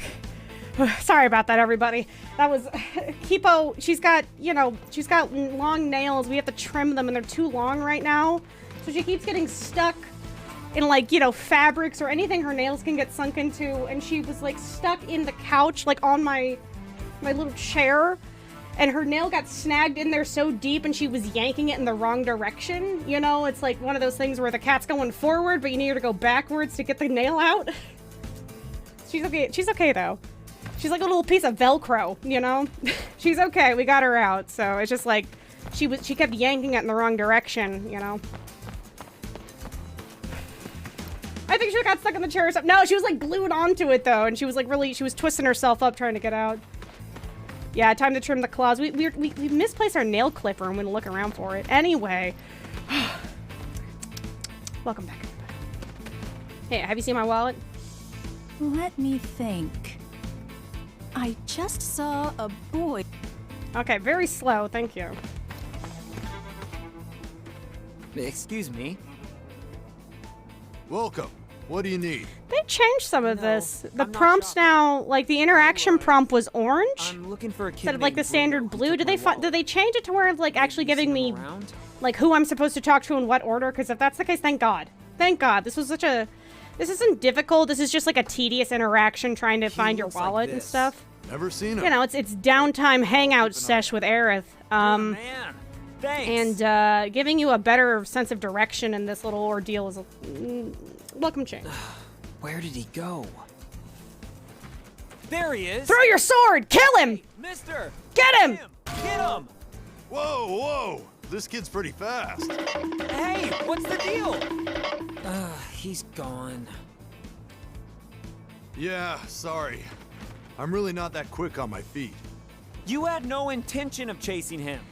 If it's Sephiroth pulling the strings, then that would also give an explanation to the VR system glitching during the Ancients cutscenes and showing Meteor falling on Midgar. Oh, definitely. Aerith. Yeah, and also, okay, there's a few reasons to like suggest that it's actually Sephiroth resetting the timeline, trying to change it.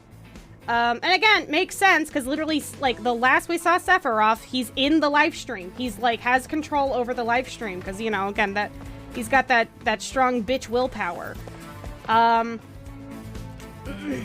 then it'd be really funny if Sephiroth this time is trying not to kill Aerith, but Aerith keeps trying to die to stop him. And that's probably what the situation is, honestly. Because Aerith seems pretty content with the fact that, like, she seems, you know, like, accepting that she needs to die. Hey so there. Here's the thing, all right? Okay, imagine this. A little situation boy time, right? named Bruno. Yeah, I know Bruno. You must want to find him back. You know, Sephiroth lost in the original Final Fantasy. Aerith dying was kind of like the catalyst to stopping him. Because, like, you know, when Aerith died, she was, like, you know, wishing upon a star to stop Meteor, and it worked with her materia that she had, right? So Aerith dying is what caused Sephiroth to lose, weirdly enough. That's it. How far did she have to now that we're like, again, we're take 2, Final Fantasy VII Remake, Sephiroth is trying again. And he's very smug, very, you know, all-knowing. You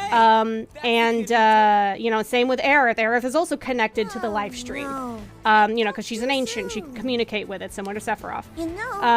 And so they both know what's going on, so they're both playing 8D chess with each other while everybody else is playing checkers, right? And they're just going through the motions. Now, here's again, Giga Brain, okay? Come on, man. The Fates, aka the Whispers, right? The Whispers are there to make sure that the original events of Final Fantasy VII played out, because they're protecting the planet, and they need those events to play out so the planet survives, because, you know, they know. Okay? However, at the end of Remake, we destroy the Fates. Okay? That was not by accident. That was Sephiroth most definitely, and he seemed, again, almost happy about it, that he needed the Fates to die. He needed the roadblock out of the way, you know, the timeline correctors out of the way, so that now Sephiroth can go and change the timeline himself. Okay? So at 7 Remake, when we destroy the Fates, that opens the floodgates for things to be kind of like, you know, freeballing out here. If this make any sense.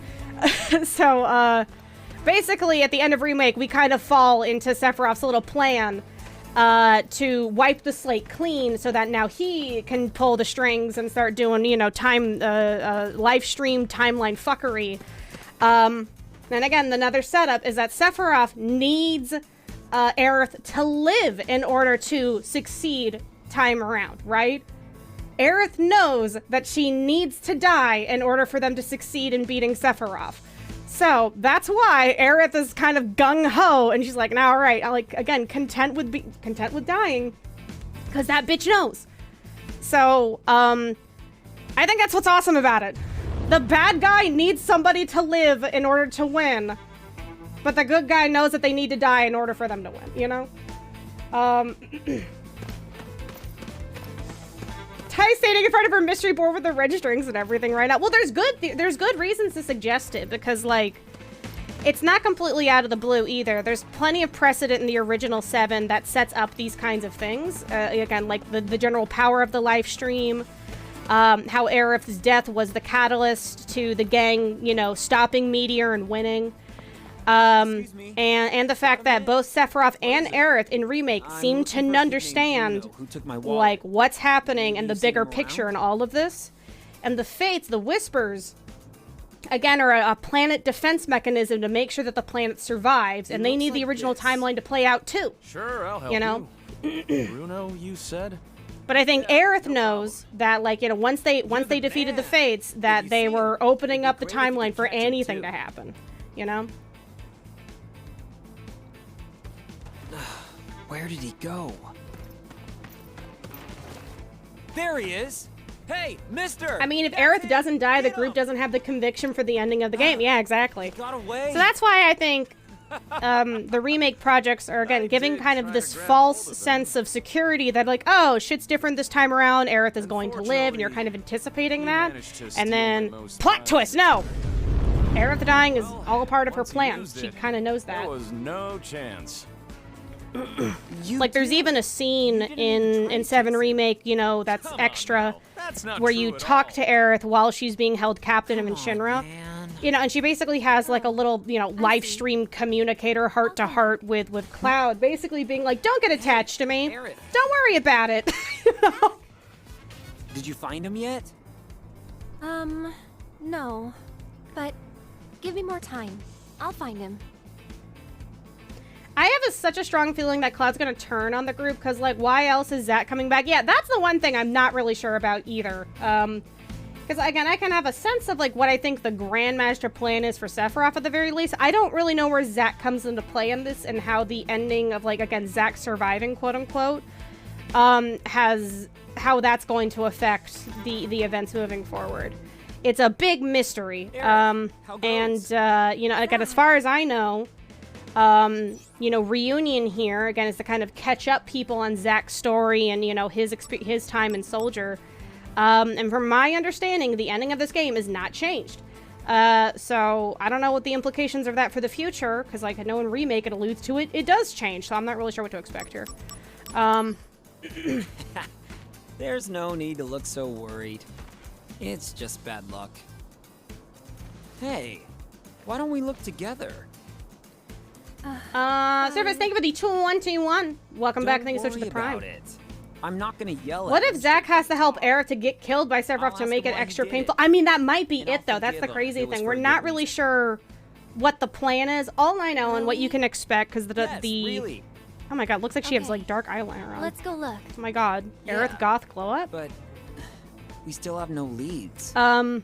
If Bruno needed money, he should you know, still be around here. they've confirmed that they don't plan to alter stuff too much, and the scenes that you are most looking forward to seeing be recreated will. I'll go take a look. And I think the quality of Remake is a testament that they do understand the assignment, and the ending of Remake is a hint to everybody that, hey, we're going for something bigger and bolder than just a simple remake.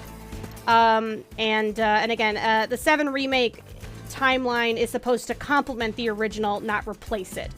And I hope people keep that in mind moving forward, is that, you know, you're gonna see those sexy glowed up moments from the original, but now they're gonna be recontextualized with even bigger stakes and more, no more running. Again, more hindsight, right? Finally! All right. You know what you did was bad, don't you? You should never steal from people. Yeah! Now kill him! Because it's very, very wrong. Now, tell me why you did it. None of your business. Bruno, did you really steal? Yes. Oh my god, Bruno, god man. Really phoned this one in. So why did you do that? You know, Aerith believed in you. No matter what I said, she insisted you're a good boy. You can shut me out, but tell Aerith the truth. Do you need money? Tell me why. This might be a wild long shot, but what if there's a duel between Zack and Cloud where the winner decides if Aerith lives or dies in Other Worlds multiple endings? I don't know, and that's like I truly do not know, and I wish I could, like, you know, I wish it was this easy to kind of predict the writing on the wall with some of these things, but like Bruno, the mystery is intriguing. I don't know how they're gonna go about this. I don't know why Zack technically quote unquote lives at the end. Don't know how that's relevant. Don't know. I don't know. Again, I have a general hunch on like why things are the way they are right now, but moving forward, who knows? You agree? You believe in it. I don't think it's a multiverse. I think they just changed the past. I don't think it's changing the past. I think it's a redo. I think Sephiroth hit hard reset on the timeline, and he's like, this is take 2. You know, and like now Sephiroth and Aerith both have the knowledge of the original. And they're like, I think again, it's not to change the past. They said they're not interested in changing the past. It's moving. It's completely new. Huh? Really? Zach, are you sure? Yeah. Buy it with my money, okay? Thanks so... Because, like, keep in mind, guys, like, Sephiroth has control over the live stream, or at least, like, has some kind of influence over it to an extent. Get your money Because back. in Advent Children, he literally used the live stream to inflict geostigma onto people. He literally, like, created a disease out of thin air. And that was because of the live stream. Okay. So, you know, it's like, it's hard to say No, how we'll be powerful fine. Sephiroth is now, Just or like let me what kind of handle it. influence he has on Stay the here world. and wait with But it is Bruno. safe to assume that monsters they're not interested in should still changing be on the the path of past. the It's just it's a second attempt. Here's your you know? wallet and money. Run There to. was only if a you little will. money in there to begin with. I didn't spend any. Okay, I got it. This Cloud and Zack fight over Aerith, and she's like, "Fuck this," and then kills herself. She just takes. Yo! Wouldn't that be raw as fuck? I'm just saying, like, instead of, you know, having the scene where, you know, Sephiroth comes down and fucking impales, you know, Aerith, or in the original, right? What if it instead, Aerith takes shit into her own hands because she knows she's got to die in order for stuff to get, you know, to win in the long run, and she fucking stabs herself. She fucking swimbukus herself with the sword. Wouldn't that be fucking brutal? She's like, deuces. She's control of her own destiny. I'm serious. What if she just grabs the sword and stabs herself? So instead of the sword coming from the top, it comes from the bottom from her own, you know, her own hands. I'm just saying, I'm super fucking stoked because, like, regardless if you care about, like, if it's adding or, you know, all this timeline bullshit, you know, mystical mumbo jumbo, you gotta admit that at least the quality of the games is gonna be awesome, you know? Like, oh man, seeing everything recreated and remade, like, if we get anything close to, the Honeybee Inn section for 2 more games, oh, so worth it in my opinion, so worth it. Yeah, steal Sephiroth's sword to frame him, that'd be so cool. The park is this way. Hey, you! Get back inside the gate! I feel like Marlene, or not Marlene, sorry. I feel like Marlene may have a bigger role in telling the group something about Aerith based off of the bar scene. Oh, definitely. I mean, she's... All right! Everyone's You know, it's in Advent Children, it's kind of alluded to Marlene being like almost like an Aerith protege or having kind of like similar live stream intuitions as Aerith, you know, because she's like the main narrator. There's a lot of overlapping imagery. She does the hair thing in Advent Children. And in Remake, you know, there is that scene with baby Marlene, you know, interacting with Aerith for the first time, and she gets close to her and she's like, yo, the vibe is weird. Like, Marlene senses that something's up with Aerith, because again, that's just like, the child senses the vibes. And I'm sure, yes, that might become relevant later, is that she'll probably end up revealing something for the entire crew. Bruno's wallet, here I come. Activating combat mode.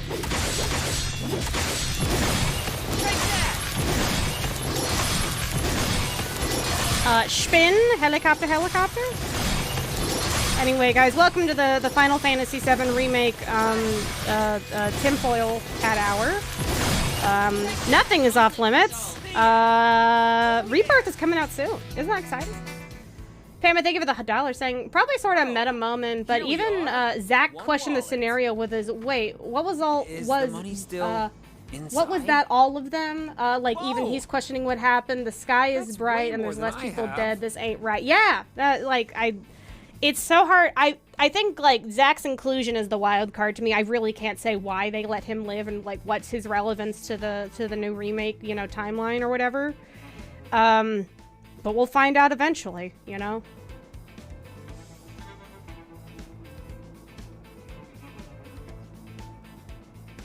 Wow! You really got it back! Amazing! Ugh, it's so sticky. Aerith throwing herself in front of the bus to spite Sephiroth. She's like, oh, you're not gonna kill me? Okay. Bye! Thanks a lot, mister. If you need more help, just ask. You don't need to And she's like, steal we any- did it, Cloud. We saved the city. Thanks, but you've got bigger money problems than me. Well, maybe so. But hey, I just want them to go wild, do some crazy shit. Yeah, me too. Fortune. Like, and I know for some folks that's just like the legit opposite, but honestly, y'all, the older I get, the more I just crave new things. And I mean like brand, you know, new in the sense of like unexpected, not sure what's gonna happen, you know, keep me on the edge of my seat. And I'm not so much interested in, again, like maintaining the sacrecy of the original. I'm kind of over that. I'm not about constantly reliving things that I already know, you know, again, for the sake of like just being comforting, or it's like, oh, you're familiar with it. What's to anticipate? Like, let's be real. If they remade 7 and just, again, rehashed the same plot, it'd be a lot less interesting. It'd be pretty, it'd be appreciated, but it'd be a lot less interesting. Let's make So, the fact that we get kind of the best of both worlds, which is, again, recreating the original and seeing it in a modern glow, while adding new things to look forward to and theorize and anticipate, is fun. And I think it just adds a little bit of spice to it, you know? Yeah, and the original 7 will still be here. Yeah, totally. You know?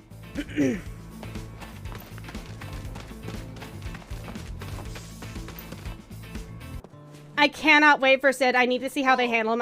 Oh, I'm so excited. Like, Vincent and Sid. Huh. So hot. So incredibly hot. Hey, weren't you chasing a kid around here earlier? I heard about you from the local townsfolk. I thought you were some shady outsider, but it looks like you're... If they're gonna subvert expectations, they need to go all the way. Have, like, Rufus be party member or something. Yeah, that's a possibility. I have to say, though, Aerith... And I'm trying to think, like, all, you know, 7 compilation stuff included. Rufus as a character, he's not, like, I mean, he's a snotty little bad guy in a sense. Take a look. But Advent Children almost paints Rufus in, like, a sympathetic light. That, you know, he's not a completely bad guy. Like, Rufus is not completely devoid of emotion or a heart. He just feels like he has to kind of, you know, live up to the expectation of, you know, again, being the, you know, Rufus Shinra, you know, the new head honcho of the Shinra Electric Company, right? You know, carry on his father's legacy. There is definitely an opportunity to make Rufus more, I guess, friendly with the main cast. They could easily make him a party member, you know, or like a temporary party member for, like, you know, a chapter or so. That would be really cool. Because Rufus is not just a straight-up bad guy. He's, like, an ambiguously, you know, an ambiguous antagonist in the original. And in Advent Children, he's an ally. Okay, so, a you memento know. for today. You mean it? Of course. Oh, yeah, Rufus is whisper-sensitive by himself, which is odd. Yeah, it's a little... Who knows where this is gonna go? I want this. All right, it's yours. Hold on. How's that? Does it look right? I want Vincent to shoot up Hojo for stealing Lucrezia, that dumb bitch.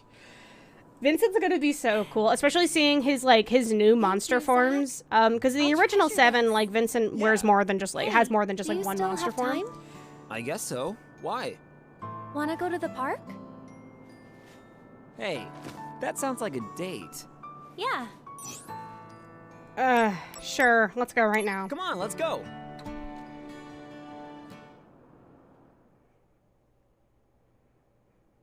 Yeah, Vincent Remake has, is gonna be the most beautiful thing anyone has ever seen in their entire life. That is the emo second coming. Bum, bum, So, bum, bum. ever meet any soldier members? Maybe. You think that they're happy? What do you mean? Heroes to children. Protectors of the peace. Who are they gonna get to voice Vincent, I wonder? I don't know. I mean, like, Vincent's original performance is pretty monotone. It's really just kind of the deepness of his voice. You know, Vincent's not really known to having like a So huge they range say. of emotion. It's really just kind of Normal is like the best. the cadence of the I think voice. so. So as long as they get someone who can do a really good gravitas, you know, low Those roar soldier kind of people are talk, kind of I think we're fine. weird. They're weird, huh? The Jason Lemon break for Vincent is gonna look really weird. It's gonna, I bet it's gonna look really cool. Scary. It'll stick out like a sore thumb, but it's like, hey, They fight. And they love it. that's just boys being guys. I don't know what to tell you. Actually, I'm with Soldier. I'm sorry. He's like, yeah, no, I love dude beating the shit out of stuff.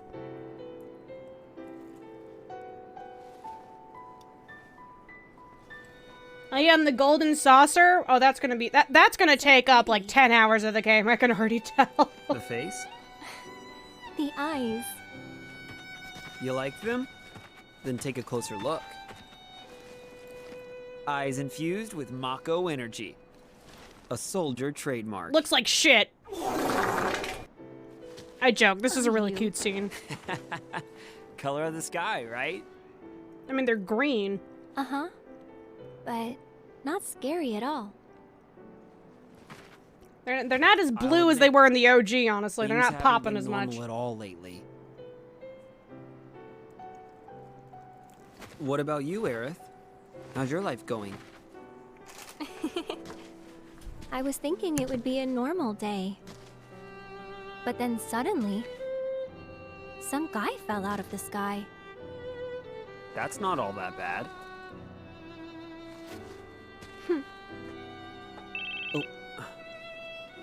I'm excited for Cosmo Canyon. Oh yeah, the fucking wizard dude. Return to the Shinra building now. Genesis has attacked us. On my way.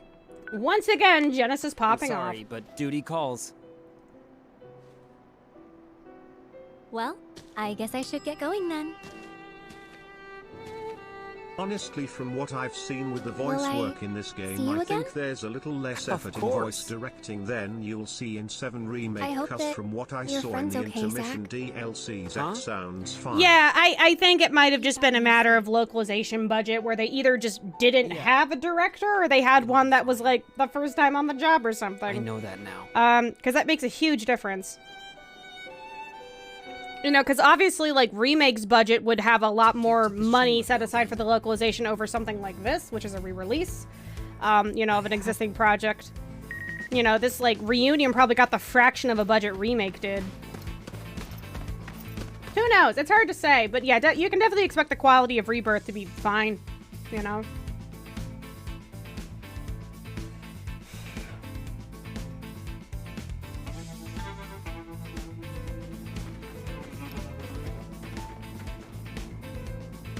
Huh. Was Genesis Looks like we mentioned got in more 7, or monsters. was he introduced in Crisis Core? He is originally from a Crisis Core. No, a lot of people don't like Genesis because they feel like he's tacked on. Activating combat mode. But there's a slight reference to Genesis in Remake. You know, they decided to like make it a little more coherent. Where there's a scene with Hojo talking kind of like with the board of, you know, of Shinra. And he talks about S cells and G cells, which is referring to Genesis. You know, and basically what Crisis Core establishes that Genesis was the genesis of the Sephiroth project. Haha. And he literally is that. Like, Genesis is failed Sephiroth. And he's very bitter about it.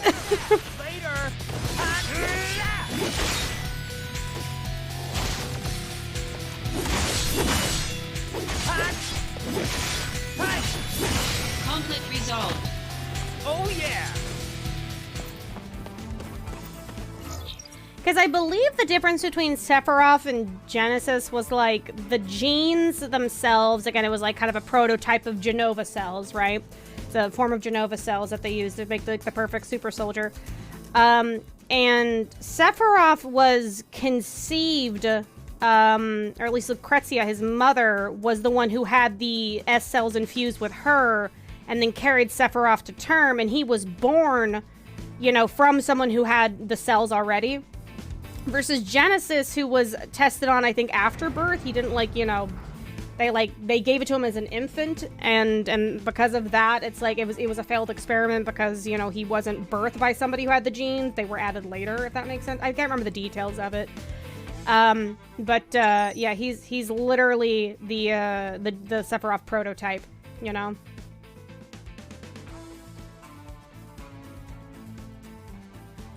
Who was the secret boss in Final Fantasy VII Integrate DLC? That would be Weiss, another failed Sephiroth experiment. Shinra's got a lot of money and a lot of time. Deep Ground is, you know, brought up in Dirge of Cerberus, and they're shown, luckily they're alluded to in Remake, which is really nice. They set that up pretty fast. Deep Ground is kind of like Shinra's most kept secrets, you know, of like human experimentation, and, Weiss and Nero are brothers, and they're both, you know, again, like kind of experimental prototypes, you know, with Genova cells and all that. They basically kind of like took refuge underneath Shinra and, like, you know, the super cataclysm or catacombs of their research facilities.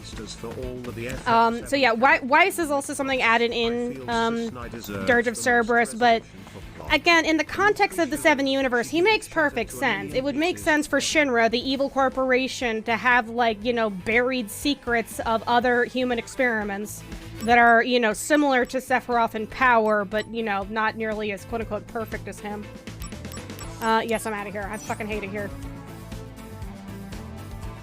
Yes, I don't want the chocobo. I don't care. Oh, hey. Where does Angeal fit into all this? He's just another prototype. He's just like... Mister. Angeal is kind of like the perfect picture of what Soldier was supposed to be. You know, kind of like the poster child of, like, the ideal soldier candidate. First class, you know. Homegrown, that kind of deal. Nothing crazy. Just, again, a straightforward, you know, honor-based kind of guy. But he kind of falls in the same category as Genesis, is that, you know, eventually he realizes he was kind of used, and, you know, he has an existential crisis. Mister, don't use that materia to do bad things. Of course not. Bruno, I'm not about getting lectured by you. Fuck off. Mister, you need to work a lot harder to be worthy of Aerith. Fuck off, kiddo. Where is this coming from?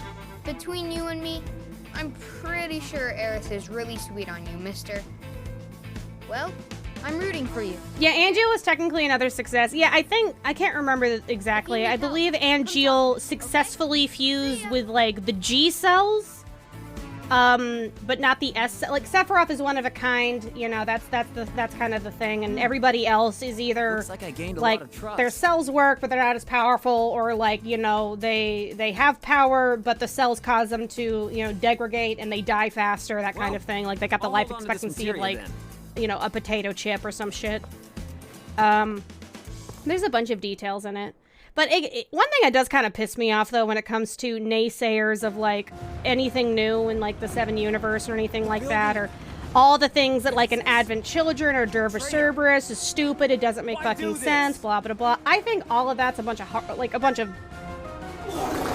To act like none of the stuff in Advent Children or Dirge of Cerberus is faithful, or, again, like, acting like it's impossible for those things to happen in the universe that have already set these things up, I think is silly. I think there's a bad case of if it's new, it's bad with a lot of Final Fantasy games, I've noticed.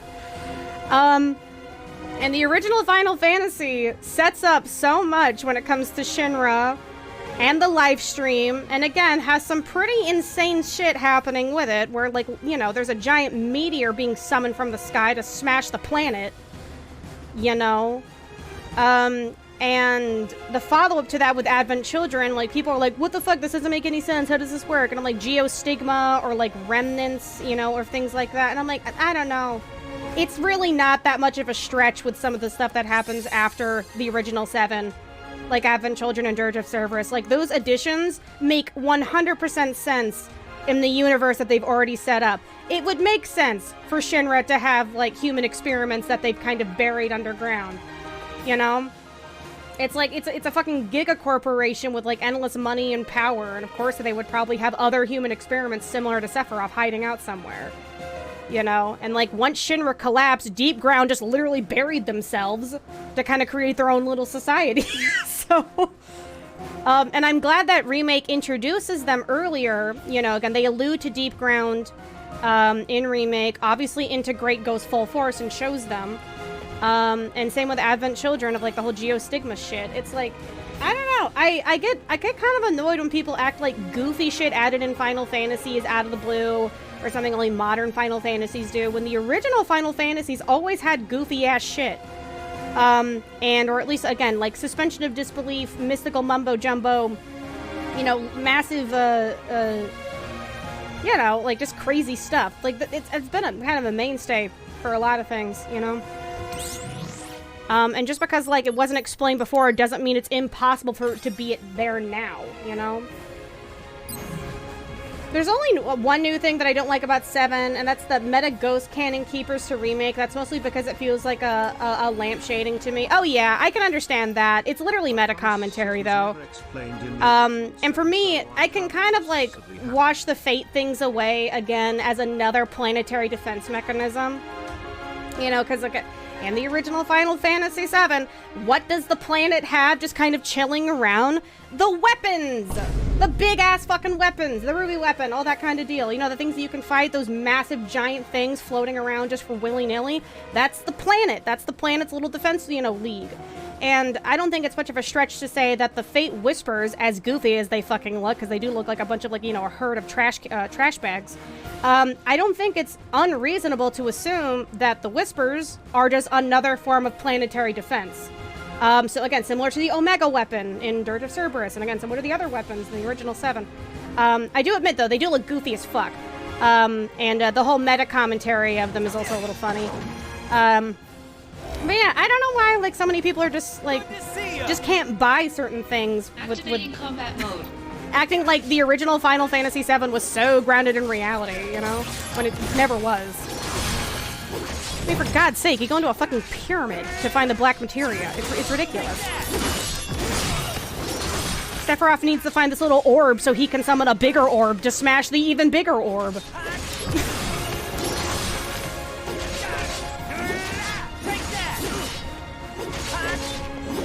Conflict resolved.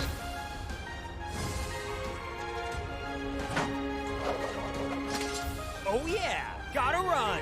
Do you think, even after 7's story included Advent Children, do you think that there could be another story to be done in the world or not? I'm not sure, honestly. It's hard to say, like, how long the 7 remake projects are going to go on for, like, past the 3 games. I don't know if they'll bother to add Advent Children stuff into it, considering, like, again, Advent Children happens after the original. But it's hard to say. All I know is I like new things. I'm here for new adventures, new mysteries. It's fun.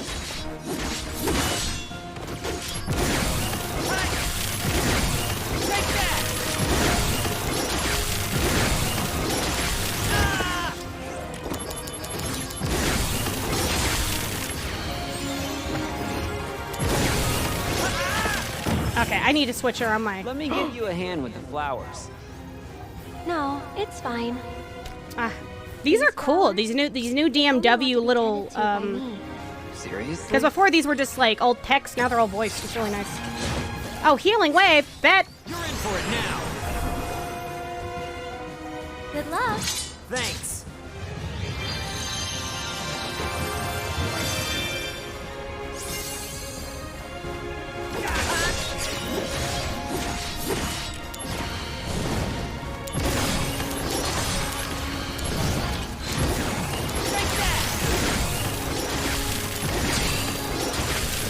I gotta switch out my commands. I ain't gotta put a thunder on here. Like a big thunder. A for realsies thunder.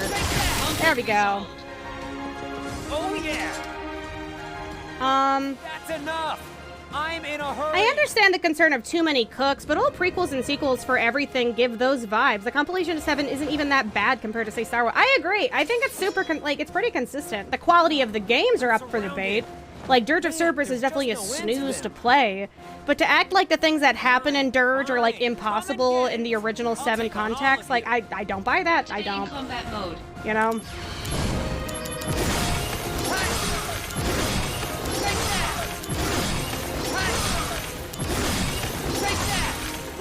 Got him.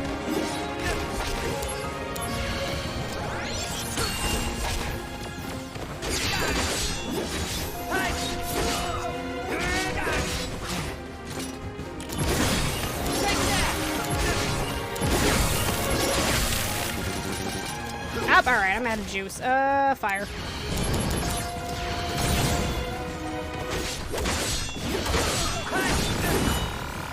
Can I get a healing wave? Thank you. But Buns, Nomura is putting Kingdom Hearts in my Final Fantasy, therefore Square bad. Yeah. Totally. God.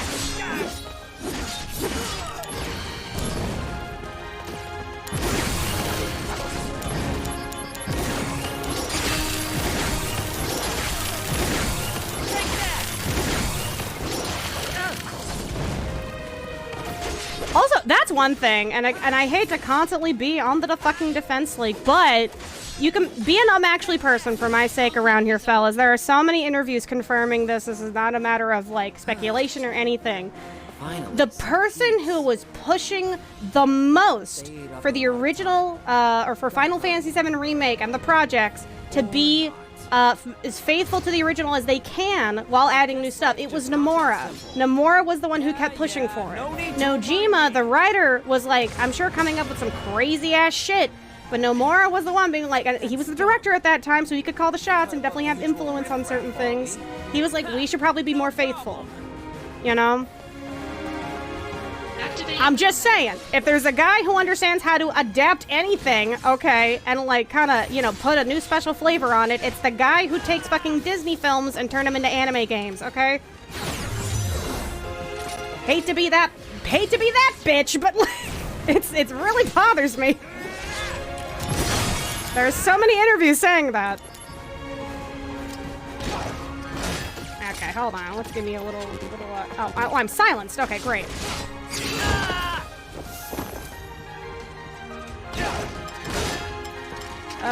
Remedy. Mama.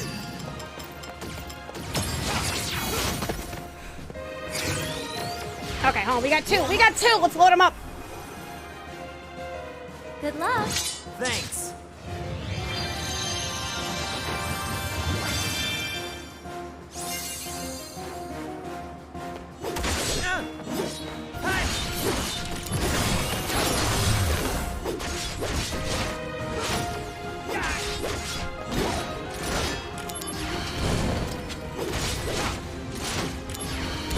All right, Hellfire. Let's go.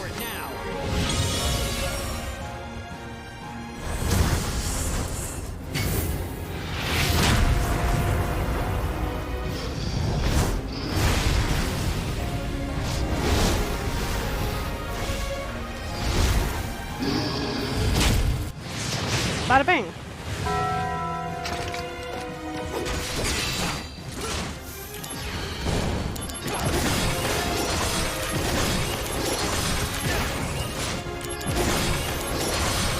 Mama got those sherbet socks. Look at those shoes. Look at them pink ass shoes. Girl, you look goofy. Got it. Resolved. Oh yeah. To freedom! Is that it? That's it, right? Right, I'm off.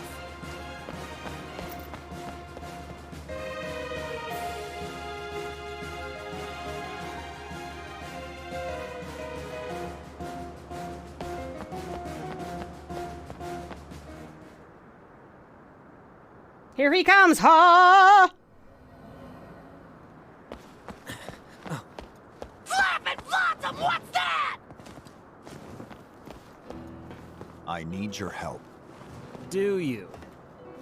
Honestly, what are you thinking, Angeal? I'm not really sure myself. Well then figure it out! Come on, be a man! I feel as if my mind is mired in fog. So you're depressed. Okay, cool. But Zack, no matter what happens, I have to protect my honor. As long as I hold the Buster Sword. Zack, join my battle. Our enemy is all that creates suffering. All right. I'll help you. And then just disappears. I'll carry you there. No, wait! Flying feels pretty Flying good. feels pretty good. Ascend!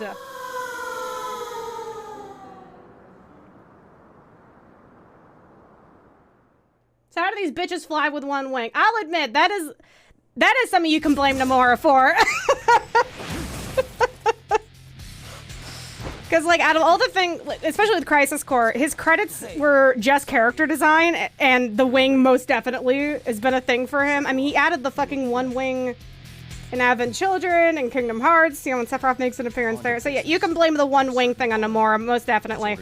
I have no fucking clue. It's goofy as hell, but, you know. Yes. The director Maybe two wings took up too many space. Hollander believes Hojo robbed Who cares? Looks cool. Then the target has to be the science department. Half of it's gas powered. You know, you got the wing for balance, but the rest of it's, you know, Same old it's Sephiroth. the materia rocket boots. You can't see underneath, Lower but levels. I'll go outside. Zack, go up. I leave Hojo to you. You got it! also scrolled up, saw this. I thought this is, again, great point here as to what I'm trying to say, is that the original 7's ending literally relies on you believing that Eric's mystic spirit guides the planet's live stream to save the world. Like, it's high fantasy that deals with Deus Ex Machina. Exactly that.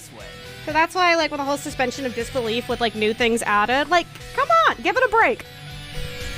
This has always been high fantasy. This has always had Deus Ex Machina, mystical mumbo jumbo loaded to the front and back.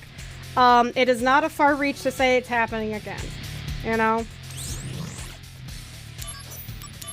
So, I mean, for the sake of everyone's enjoyment, honestly, unless there's stuff that, like, blatantly contradicts itself, I think things being too, especially in a fantasy setting, things being too, again, kind of crazy or, you know, again, the timeline or controlling the planet and the life source and all that kind of thing.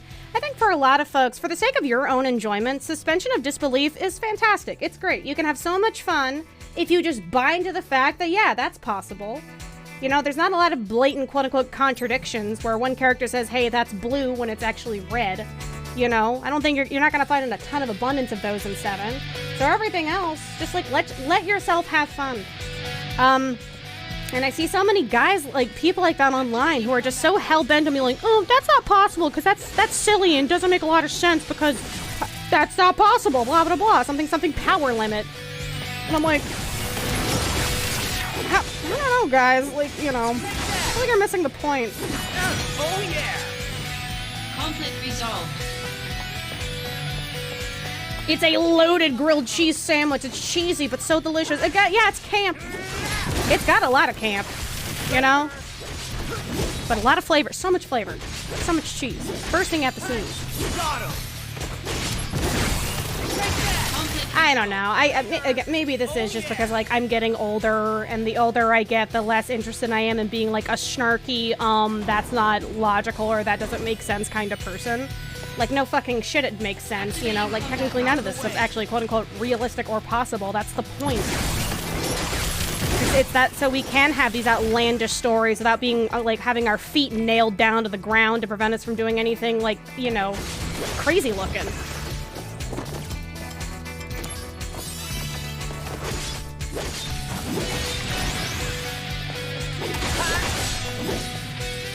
I don't know. I just, maybe it's just because, like, I just don't really subscribe to the idea that the more realistic something is, the better it is, or the, you know, again, more good it is, quote unquote.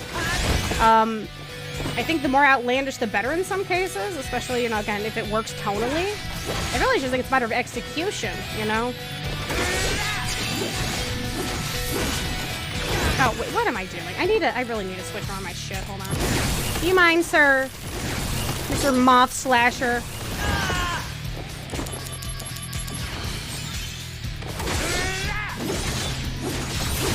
Conflict resolved. Okay, 1 second, guys. Let me fuck around with some stuff here. Let's get rid of fire. Let's put on my thunder. I'm actually gonna go back to... The barrier's cool and all, but I'm doing just fine. Ooh. Regen. That could be useful.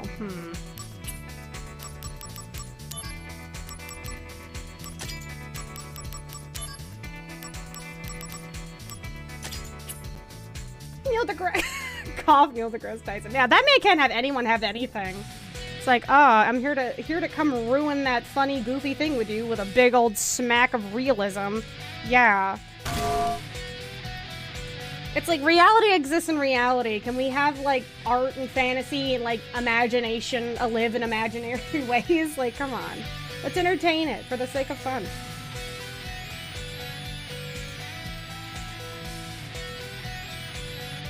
That realism equals good mindset is such a poison. It is. And, you know, I'm not sure where it really stems from. I'm not sure if it was like because there was an entire generation of people raised on like cinema sins or some shit like that. But it's very exhausting and also, again, very besides the point when it comes to like what is the purpose of a lot of like quote unquote fantasy or, you know, not quote unquote realistic stories.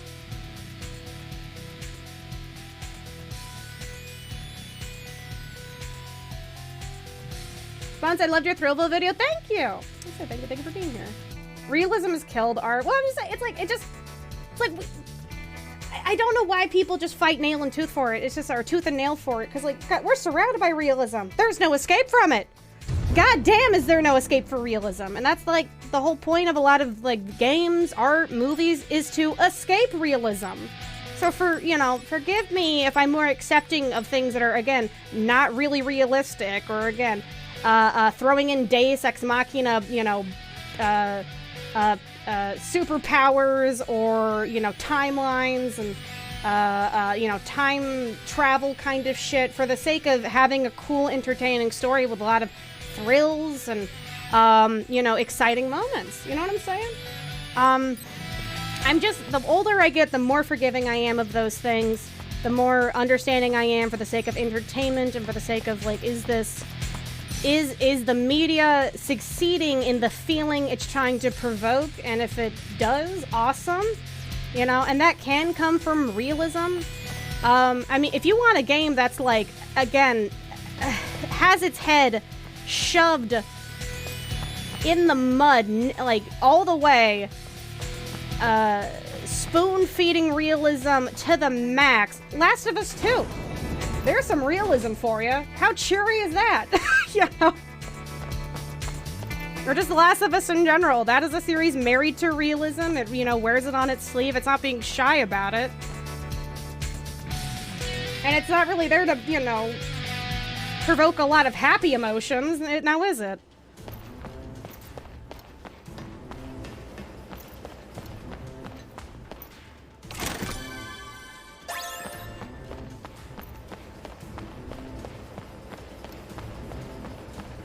Why do characters get mad when the characters roll the cool moves and cutscenes? Because realism. Advent Children is bad because the characters can jump 20 feet. It's bad now. There's too much anime in this anime movie.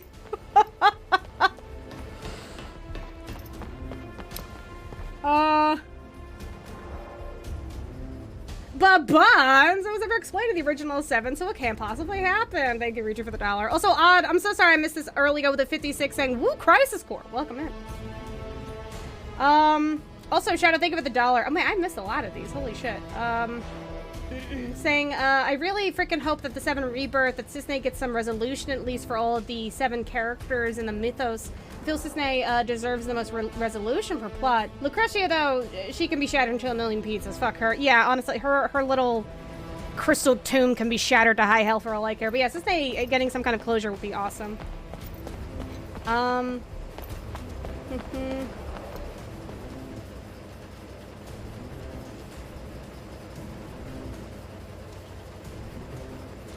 Also, as a fan of fantasy, I still have the 1 degree rule. I forget it's called that. Like, things that need to be able to explain with at least one level of understanding to the world. Like, in this case, where do the whispers come from? Oh, that's a great... oh, they're a defense of the planet. Yeah, exactly. As long as, like,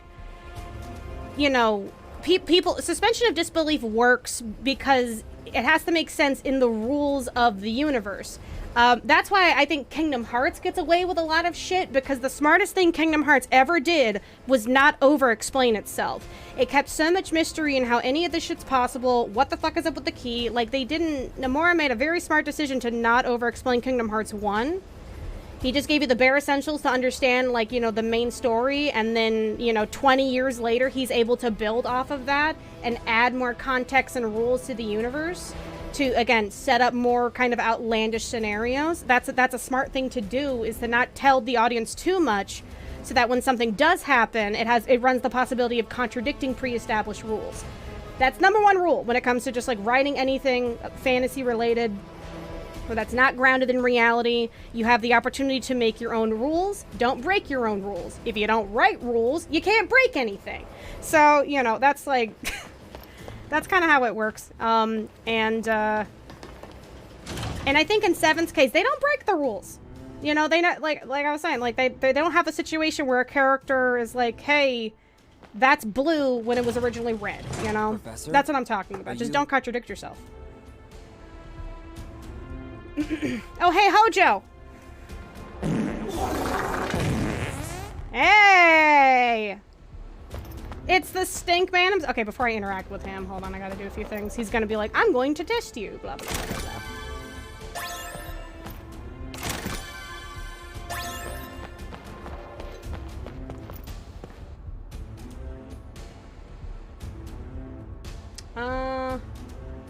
Realism is Sephiroth letting go of the sword when he was being pulled just letting go of the sword when he was being pulled up by Cloud. As long as there's an in-universe logic that is consistent, I'm happy. You gotta make the world believable in itself, not realistic. I completely agree. And I think that's where people get their wires crossed, is that they conflate believable with realistic. And that's when you get people who are like, that doesn't make sense because, you know, people can't fly that high, something like that. The one ding against Remake, though, and this is just like a level design thing, it's just video game problems 101. The one, you know, thing I can really 7 Remake for, if we're talking consistent with the world's logic, there are way too many situations in 7 Remake where Cloud could have easily just jumped over something, like a little gap or a barrier or a wall, but doesn't, and then in the end he is literally jumping over buildings and like slashing through, you know, like entire like concrete roads. That's it.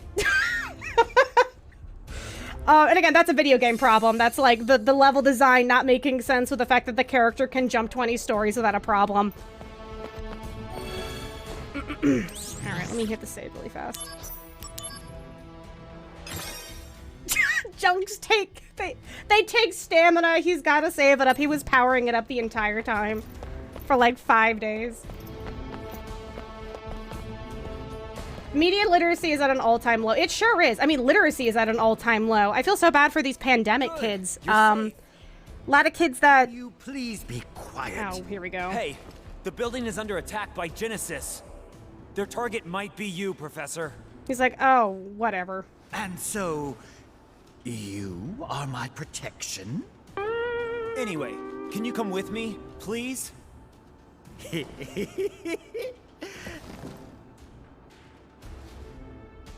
Degrading monsters are nothing to fear. Are you talking about Genesis? Stinks! Indeed I am. I can smell this room. From a bygone era, when men could deem any unclassified life form an ancient. Unclassified life form? Oh, The God. celestial calamity, Genova. Zack's not a thinker. He's a doer, all right? Soldier's duty is not to think. Hojo... Follow your orders and protect me. Smell fried fish. Like Sora in the end of Kingdom Hearts 2. Yeah, same. Sora's like jumping a bajillion feet in the air and slashing through buildings. Which, again, perfectly fine if that he could consistently do that. That'd be great. An important point out that there's a big difference between exploring how common tropes and storylines of a genre would play out in a realistic world and being a freaking nitpicking asshole. Yeah, or a pedantic nitpicking asshole. Yeah, it's just people they just can't let themselves have fun. I think it also stems from people believing that Being able to criticize something that is perceived as, again, good, fine, serviceable is kind of like a, you know, again, displaying high IQ, gigabrain level ideas. When I believe being able to point at something and explain why it's good is just as much as a kind of display of quote-unquote your intelligence or your media literacy, right? Not being negative all the time is like, you know, that's great and all. Most people can point out if something's bad, but can you explain why something is good? Have you thought about that? You know? I think that's where a lot of people fall on their face. I know there's that channel like Cinema Wins, which again is a testament to that, but... Oh my god, Zach.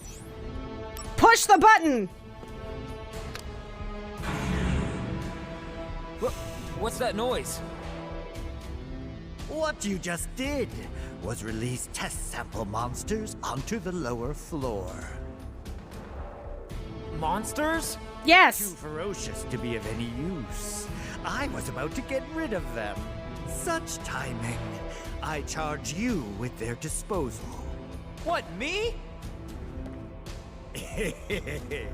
I will tell you something interesting.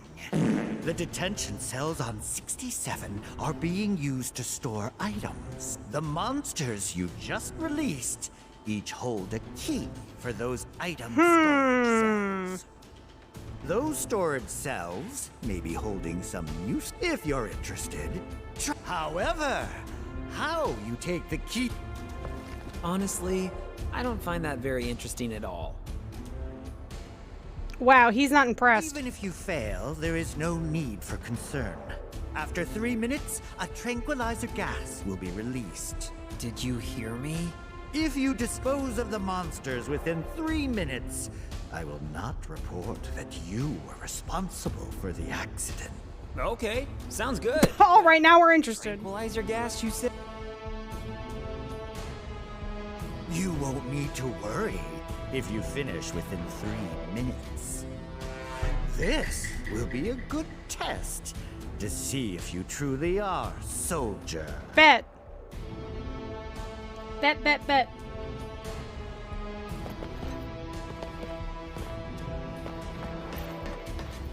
All right. How do I? Hold on. I guess I'll go through the thing. Sample storage chamber. Let's do it.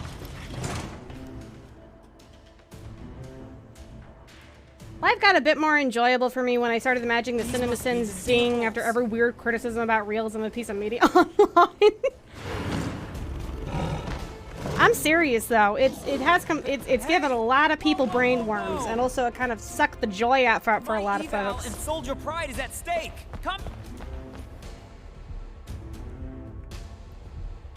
Well, a lot of people want to just watch instead of read, so it's understandable that literacy level is dropping overall. Well, yeah, it's that yeah, because like a lot more, you know, again, like reading's one thing and stuff. It's just being able to, you know, convey ideas. There's an abundance of video content out there, so it's a much, you know, I guess easier substitution than just reading it straight up. You can just listen instead, do it automatically, while your ears do the work. But in general, like there's, especially now, like the statistics coming out of it, the poor kids that were in school, you know, during the pandemic, like middle schoolers, like think like six to like, you know, 12th grade, that age range, they got really screwed on just kind of basic literary skills. Because the education quality plummeted so hard for the pandemic. Understandably so. It's like, what else were they supposed to do? You know, everyone had to go on Zoom for a year. Everyone was like really depressed and stuff. But like, you know, a lot of kids missed out on like 2 really crucial years of formative education. Again, that helps you kind of like understand these things and like, you know, to the fullest extent.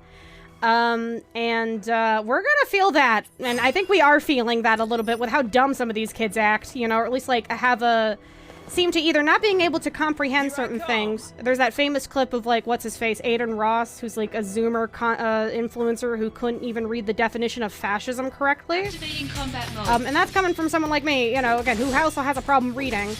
But it's just like...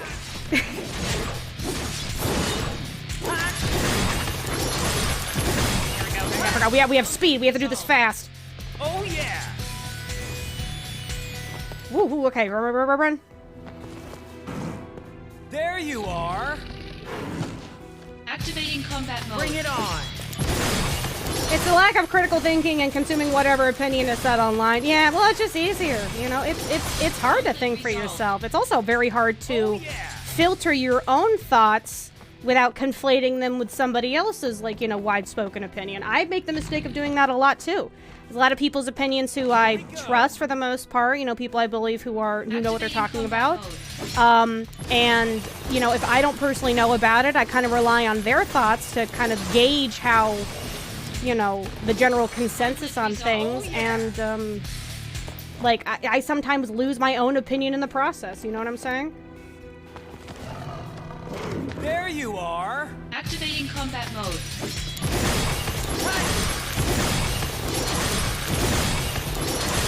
This is such a good-ass move. We're just spinning to winning, baby. Nothing but spins, all wins. Jail keys collected? Did I fuck it up? I fucked up. Come on, open up.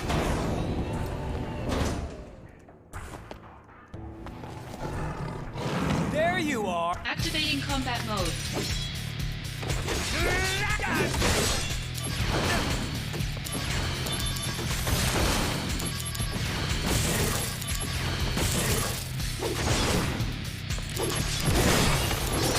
Conflict resolved. Am I fucking this up? Wasn't I supposed to, like, how am I supposed to get these keys? Cell. If I get a key, I can get in, right?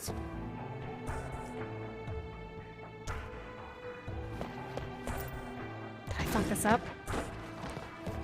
Oh no, he's got the key. Right, come on, hand it over. No escape! Activating combat mode. Oh, I have to use the steel command. Speaking of literacy, I can't read. I don't have steel on. How funny. How goofy, how silly goofy. You need steel. Oh, I fucked this up big time. I thought it was just a matter of killing them. I read through that fast. Oh. I never really did this detour when I first played the original. I was just kind of plowed through it. The steel materia. Whoops. Oh, yeah. Alright, and it's gonna do the playback. It's like, That's all of them. There's still time. Can't go item. So I took out all the samples, but I still don't have any cell keys. Huh. Okay, better head back. I have an idea. Really? What is it? Let's leave! I'm a fucking idiot. Literally, it was too late, though, because I had already entered the match, and I can't switch it out. Done. New materia unlocked! Dyslexia! Hooray! I suppose I must accept you as first. Sorry, head empty, foot on the gas. About time. Reading is for idiots. I was able to acquire some intrigue. How about brag is my last? It's fine, guys. It's all right. I think they just give you a few materias for it.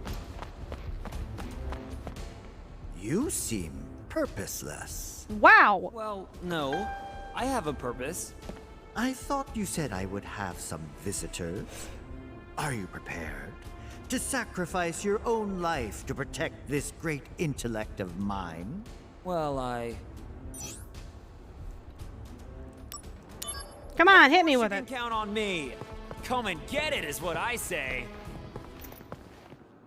I'll show them the power of the next generation of soldier firsts. That is most encouraging.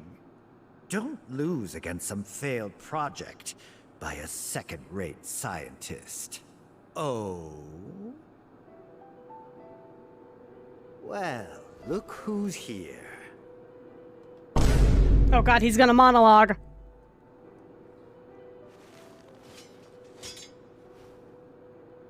Hollander sent you, correct? You think that if you obey Hollander, he'll stop your body from degrading. Is that it? Pitiful. Just pitiful, I say. That sucks. Genesis. Actually, no, yeah, Genesis, cut his head off. Go for it. What are you doing? Chop, chop. A second-rate hack like Hollander couldn't cure a cold. Genesis, that's enough. Here's the worst part about Hojo, is that he acts so smug and smart, and the worst part is that he is fates. Guys, Hojo figured out how to upload his consciousness to the internet. That shit's crazy. Remains. The arrow has left. Hojo is high off of his own farts. And they're potent. That's the worst part. Hollander's freak show. Shut up, you! Loveless, Act 4. Oh, God. Where the two friends challenge each other to a duel. Not Hojo being a fellow Loveless enjoyer. An ancient epic. I read it thinking it might aid my research, but pure drivel. How does the duel end? Unknown. The last act is missing, and yet to be discovered. There are various theories.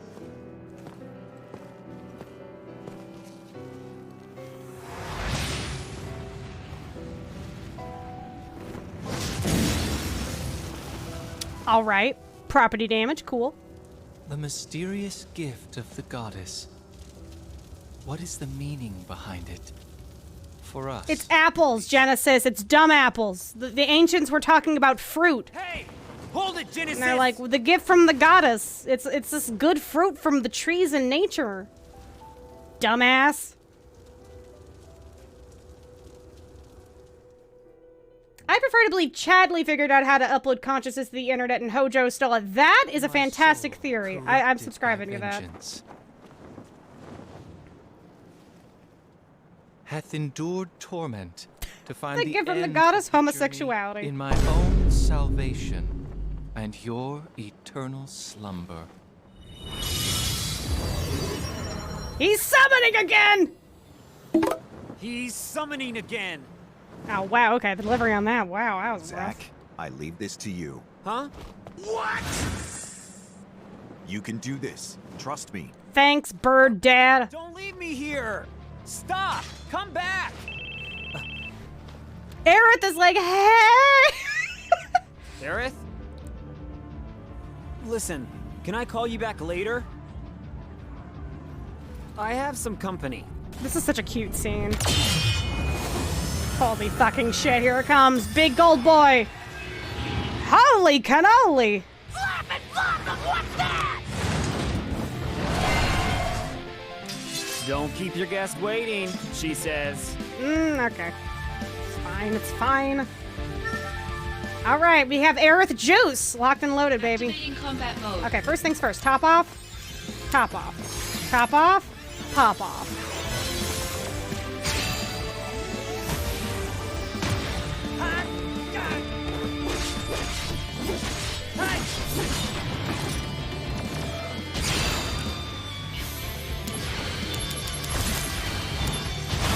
Whoa! All right, hold on.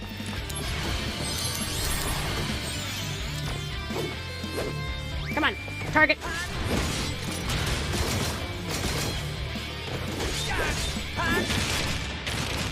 Wow! God.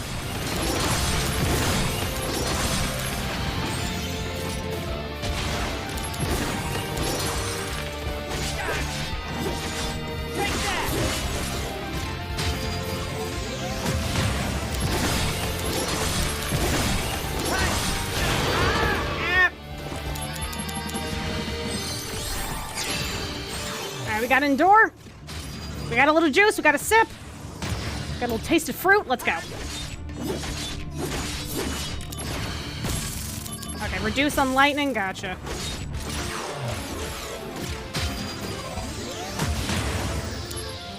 I'm gonna use this Phoenix down now just in case. I have a gut feeling he's gonna bring down the Slam Jam with his ult.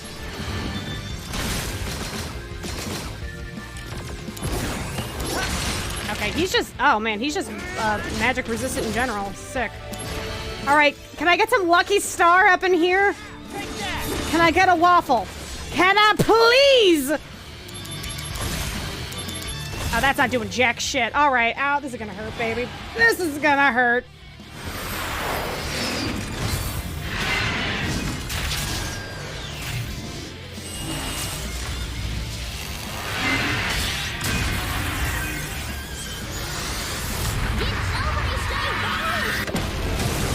Ow. It's a little sunburn. You're fine. Walk it off. Walk it off. Hey, give me that. There we go. Wow. Okay, glad I did that. Called that. Bada bing, baby.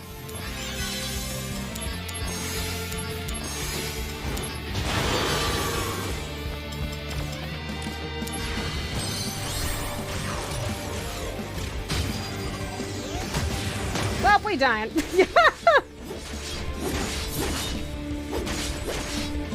I might have to go do some, if I die again, I will go and do some missions really fast. If I could get a fucking juice in here, though. I'm dying. I'm dying.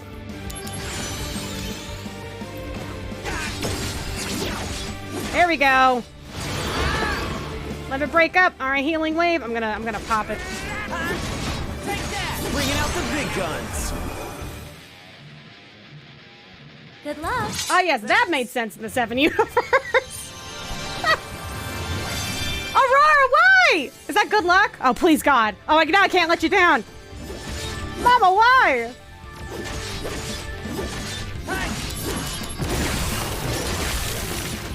Oh my God, thank you so much for the 10. Celebrate good times, come on, baby. Thank you so much.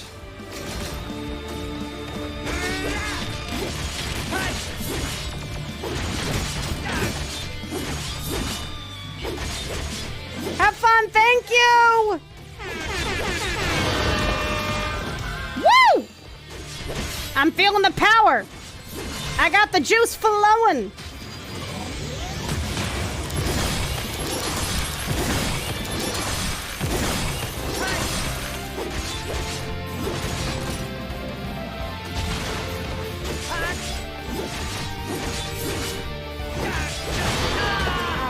Come on. My friends are my power. Yeah, seriously. Go easy on me, game. Go easy. Come on. Don't do your fucking ult again. Oh, we're so close. We're so close. Got it. Yeah, there we go. Oh yeah. To freedom. Woo! For those 10. Holy shit.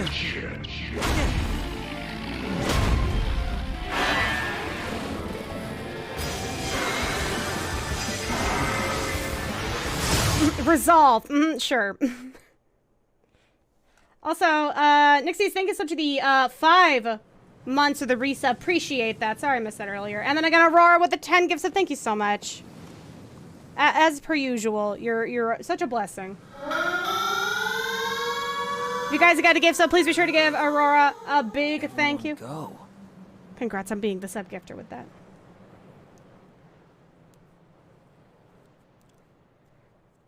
The fact that the duck can Zeta Flare makes me laugh. I think it is so funny that people, like, confirmed it that Donald is literally the most powerful magician in any Square Enix game ever.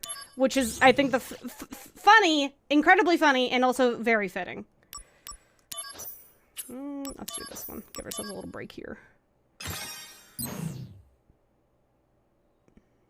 Dad went out and got milk again.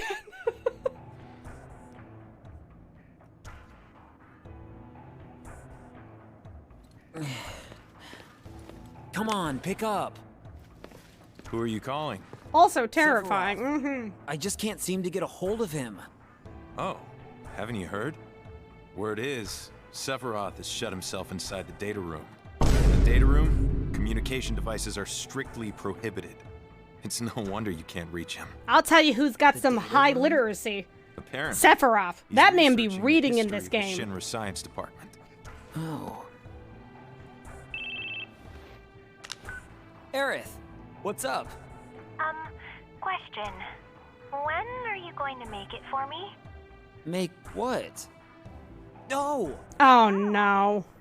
You forgot? No, of course I didn't. No, I hate this section. Oh, how long have we been going? God. Alright, guys. We've been going for about almost 3.5 hours or so. I hate this section coming up. So I think we're actually going to end here on this little chapter break.